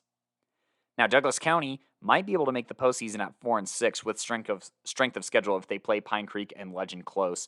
Now, it's one thing that they're in the top 24. It's another thing that the teams that they have remaining on their schedule are very strong. Now, Mountain Range beats North Glen 28-7. Neither team can make the postseason, so we're just going to keep on breezing here. Regis Jesuit stays at the number 9 spot, waiting for someone to slip up like a Legend or a Grandview after 51 burgering of Chaparral. If they beat Legend, I almost guarantee they will take their spot at 7, and they'll just straight up swap that way. Fairview beats Fort Collins 56-28 and are number 17 right now after Rock Canyon lost, so they jumped up a single spot. Beckham Kritza 25-32 for 324 yards and 5 scores. He was finding senior Jace Hines for 129 yards and a trio of touchdowns, and then fellow junior Jordan Rochelle for 153 yards and 2 scores. Now, on the Fort Collins side, Levi Hermson did notch 130 yards on 7 catches for the Lambkins and also returned a kickoff for a score. And then Wyatt Keegan of the Knights does find himself with a pick 6 on the night. Fossil Ridge, speaking of Fort Collins action, Fossil Ridge faced off against Rocky Mountain and got back to 500 with a 24-7 win. Nick Kubat picked up the load as the run game struggled at 3.7 yards per carry and passed for 174 yards and a pair of scores, but Marcus Moser was really making plays everywhere with 6 receptions for 100 yards, 2 receiving touchdowns, the 2 that Nick threw, and a rushing touchdown. He did lose a fumble, but that was not enough to squander away this win for Fossil Ridge, who's clinging to playoff hopes with a 4-4 record and ranked number 25. If they win out, they'll be in a great spot. Now, upset alert. Gino already talked about it. Go listen to his recap for the full story, but this Legend defense against Pine Creek took away what the Eagles are most comfortable with, and they could not run the football at all. Meanwhile, the Titans were running rampant and also in their bag of tricks for this dub. The impact on rankings was major as Legend jumped all the way to number 7 and are once again in position for a bye, and Pine Creek dropped to number 2. Pine Creek, I'm assuming, will probably play angry and not want to dance with the Douglas County team that pulled off an upset of their own last week and won't overlook anyone en route to a 9-1 finish in the number 2 seed, is my guesstimate. Legend's final stretch is not easy, with the game against Regis to defend their bye week and then Douglas County in Castle Rock to finish this season. So Legend's bye is currently in a lot of jeopardy right now, and they have a lot to prove to hold on to it. Prairie View beats Rangeview 31-8. Neither team will make the playoffs. Cherry Creek reclaims the number 1 spot in a 21-0 win over Eagle Crest. Eagle Crest does not drop and is still number 13, but the Bruins run the ball 38 times for 259 yards and just control the game effortlessly with 30 minutes of possession time, reminding everyone why they are the gold standard in Colorado football. Valor Christian beats Rock Canyon and drops the Jaguars to the 18th spot. This offense for the Eagles was having fun, with Cash Spence throwing it twice, including a score, and then Asher Weiner was efficient, 5 of 7 for 101 yards. Cannon Smith and Israel Waitman help win the turnover differential and give Valor a chance to jump up for a bye should they beat Mountain Vista Week 10. Grandview stays in the top 8, demolishing Smoky Hill with or without luck. Shout out to that DM from the Barstools. If you know, you know. But, Grandview here, they should beat Cherokee Trail, and then their matchup with Creek in Week 10 looms large for bye weeks and standings. Zarka throws 3 and runs for 1. Thunder Ridge shuts the door on Highlands Ranch with a big 38-8 win, where the Falcons don't even get into the end zone until the fourth quarter. And with that win, Thunder Ridge is now at 500 and the number 23 spot. But they don't have the easiest path to the postseason with Valor and Rock Canyon standing in the way. If they go 1-1, I think that they're in almost for sure. But if they go 0-2, fate is not in their hands. So they got to win one of these 2 games, and then they will make the postseason. If they lose both of these, that's not a spot that you want to be in, leaving it up to RPI and CHSAA. Evan Olds here ran for 3 scores and 116 yards for the Grizzlies, and the Grizz defense held Highlands Ranch to just 2 yards per carry, Hayden Van Dieren and Sloan Schilling combining for 5 tackles for loss. And the last really big score of the weekend was Horizon upsetting Brighton 33-32 and putting Brighton on the brink of missing the playoffs as they slide to number 24 with games against Rangeview and an even bigger one against Legacy coming up. But that will do it for the 5A recap as well as playoff picture included. And we'll transition to the next segment right after this. And with all of those recaps in mind, we're going to go ahead and talk about our Playmakers of the Week, brought to you by Code Red Coaching, where the grind to greatness starts with the mind. Go ahead and visit CodeRedCoaching.com to set up your first appointment today, or feel free to call 720-979-1914 and go ahead and get started for your mental performance needs and assessment today with Coach Cody Rosenthal. So go ahead and do that on CodeRedCoaching.com or go ahead and call 720-979-1914 and be like one of these mentally strong playmakers here. Now, in 1A, we had a couple of performers here. Dylan Hearn out of Rye put up nearly 300 rushing yards, 4 rushing touchdowns, 12 tackles, 3 for loss, and a 2-score win over Peyton to keep Rye's playoff hopes alive. Cartel Dickey out of Manual had 212 pass yards, 4 touchdowns to just a pick, 85 rush yards, and a rushing touchdown in a win over Estes Park to keep their playoff ambitions breathing. Jacob Pacheco out of Monte Vista here had 276 rushing yards, 4 rushing touchdowns, 6 tackles, and 1 for loss in a blowout win over Ignacio to advance league seeding and maintain position for the playoffs. And Trayton Marks out of Lyman, who had 13 tackles, 3 for loss, and 3 sacks in a come-from-behind win over Holyoke to prove 1A dominance. Now, I'm going to just keep reading through the nominees and then double back through with the winners. In 2A here, Gino submitted Ian Hafey out of Moffat County, 135 yards and 2 scores on 19 carries, 5 tackles and a sack on defense with a win over top 10 opponent in Basalt for Moffat County in a league matchup game. You then had Richie Bruno out of Brush, 119 yards and 2 touchdowns on 24 carries, and then defensively 12 tackles and 2 for loss on defense with a win over Weld Central. And last but not least, a familiar team here, the Rifle Bears, with Isaac Valencia here, 6 total touchdowns, 4 rushing, 2 receiving, 309 total yards with 181 rushing and 128 receiving. And then on defense, a pass deflection and 5 tackles in Rifles' win over Aspen.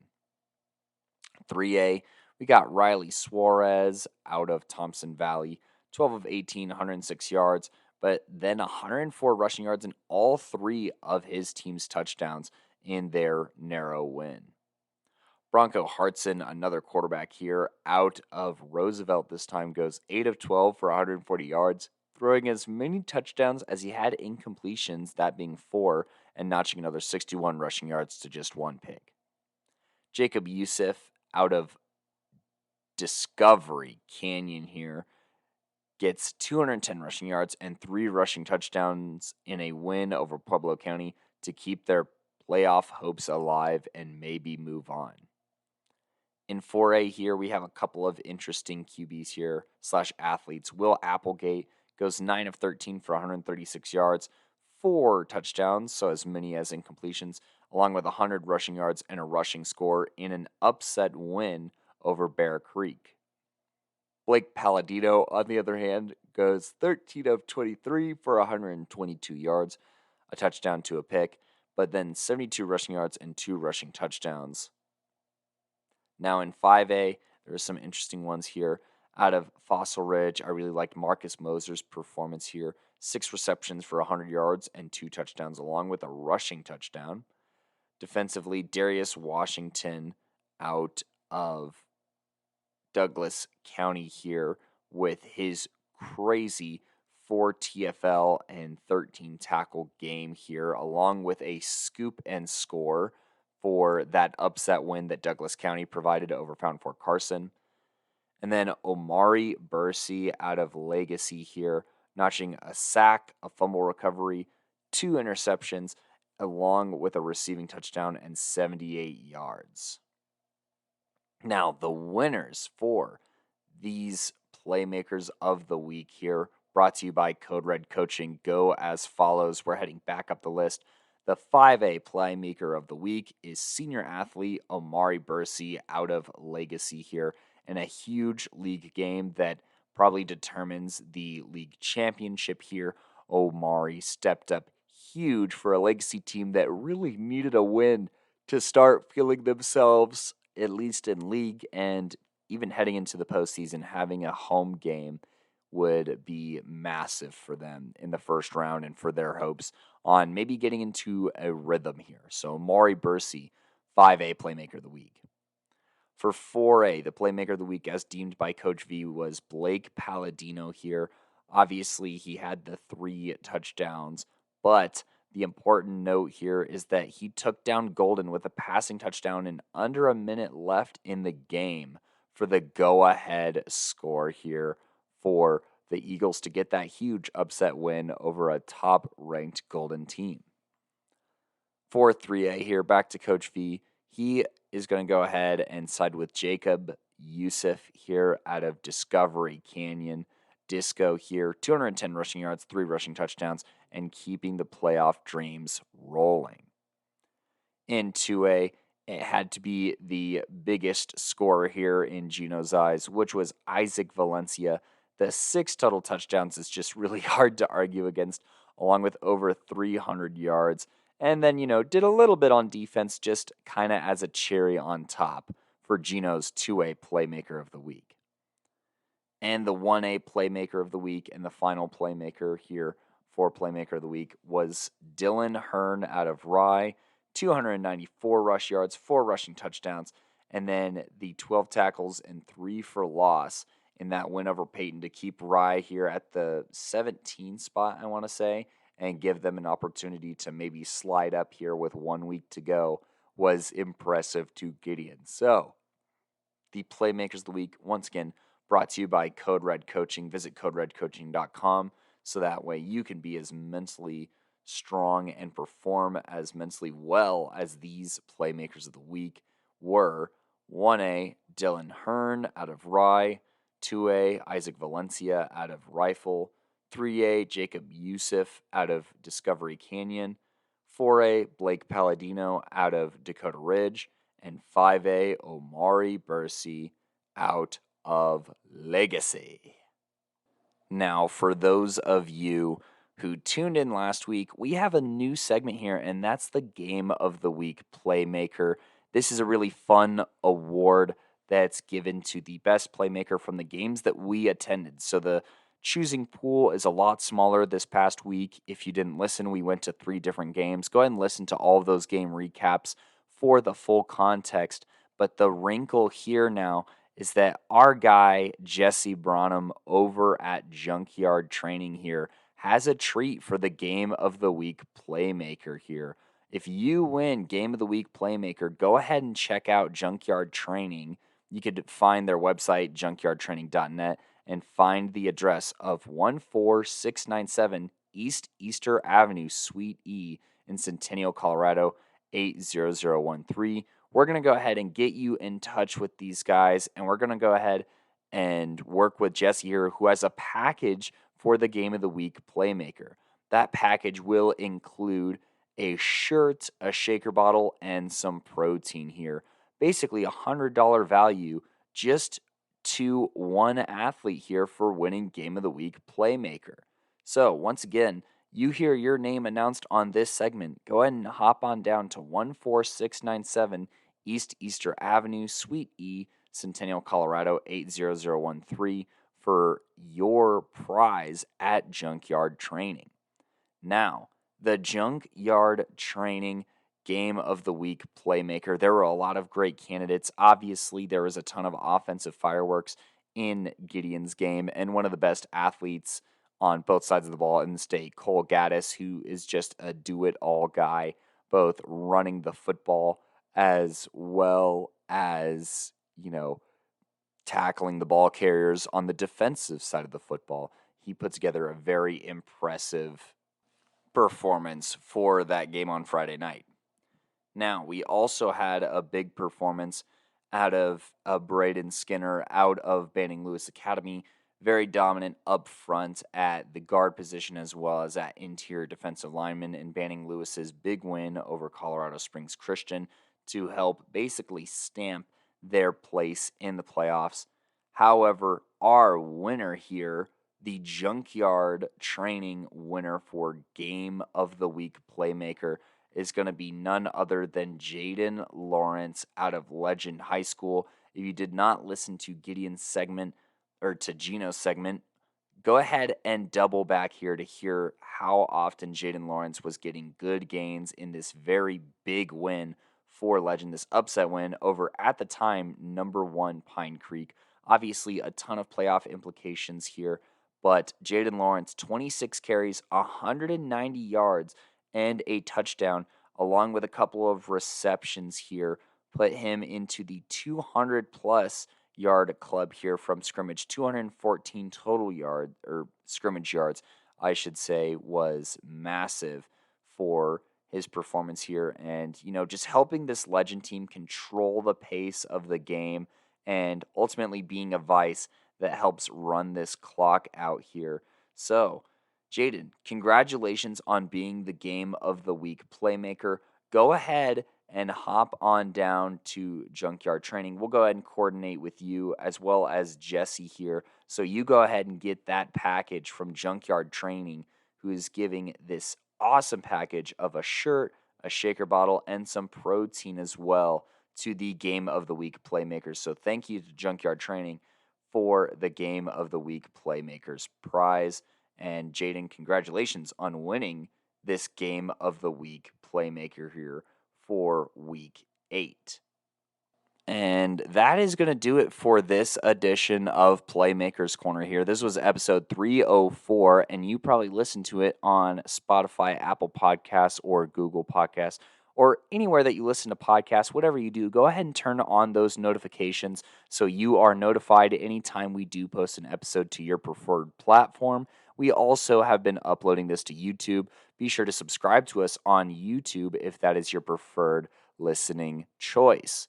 Now, for very nice announcements on, with graphics and everything for all of our awards, and as well as announcements of episodes, be sure to follow us on social media, whether that's at Playmaker Corner on X/Twitter, or whether that's Playmakers Corner on Instagram or Facebook as well. We've also been making highlights for all of the games that we attend, and this is a really big week here that includes a recap with tomorrow's episode on 10/18 with girls flag football state tournament. So go ahead and find us on TikTok, also at Playmakers Corner. Follow us, notify us, reach out to us, comment, interact with us on all of those forms of media, and stay tuned as the playoff picture gets really tight here in these next couple of weeks, and we're going to report it all the way down to the wire and then start doing our playoff previews. But I have been Cody Stauffer, your showrunner, joined by Gino, Gideon, and Coach V. Peace.